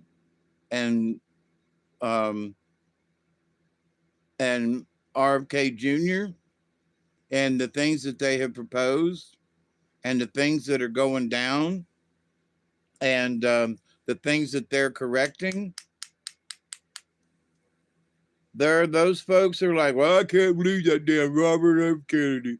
Who do you think he is? He and a bunch of smart scientists and doctors are finally putting things right. Positive. All of that's positive things. It's positive for you and me. If I'm eating some Doritos, I'm coming to find out it's got one of them colorings in it that Doritos in other countries don't have that chemical in them. So why do they have them here in, you know, yeah, taking poison? Glyphosates. Here's the thing, Roundup. Look how much money they spent about Roundup and how bad Roundup is. You could walk into any Lowe's or any Home Depot and buy a 5-gallon jug of Roundup and go home and spray your garden, your weeds, whatever. Why is this shit still not banned? Whatever they have made, they can't make no more. Whatever's out there, it can be sold, used, whatever, but that's it. There's no more.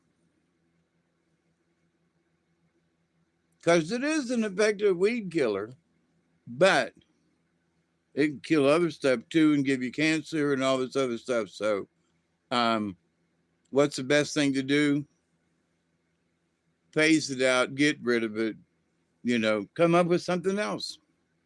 But it's time. It's time for Roundup to be Roundup and gone. But so anyway, so that's my 10 cents worth after 3 hours and 45 minutes. I do continue to pray that each and every day that each and every one of you will continue to learn how to accept and receive the knowledge, the healing, the wisdom, and the many, many blessings from the universe. And as always, Witch Moon, it's good to see you. And Michelle, love you, love you, love you, love you. How are things going with Nate, huh? Have you had any connection yet with the third eye thing with Nate? I'm still curious about that. So, yeah, propylene glycol.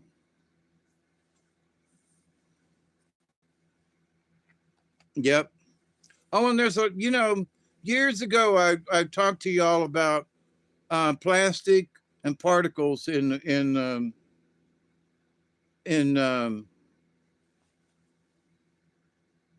good.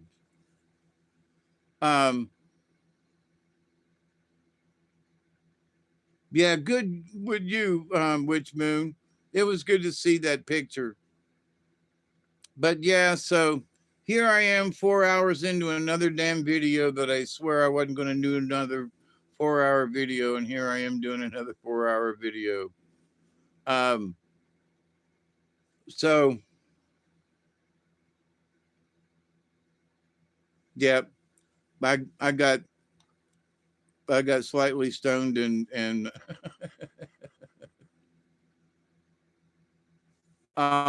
yeah. Well, I don't have any water. My well went dry, and so I'm using bottled water. But I have to buy water from the store. So it is what it is for the short term. But we're surviving. So, and that's the biggest thing. Pray for rain. All right. So be safe, you all. And thank you to the universe that we're all still here at the end of January 2026. I can't believe it. At my age, 2026. Holy shit. The roaring 20s.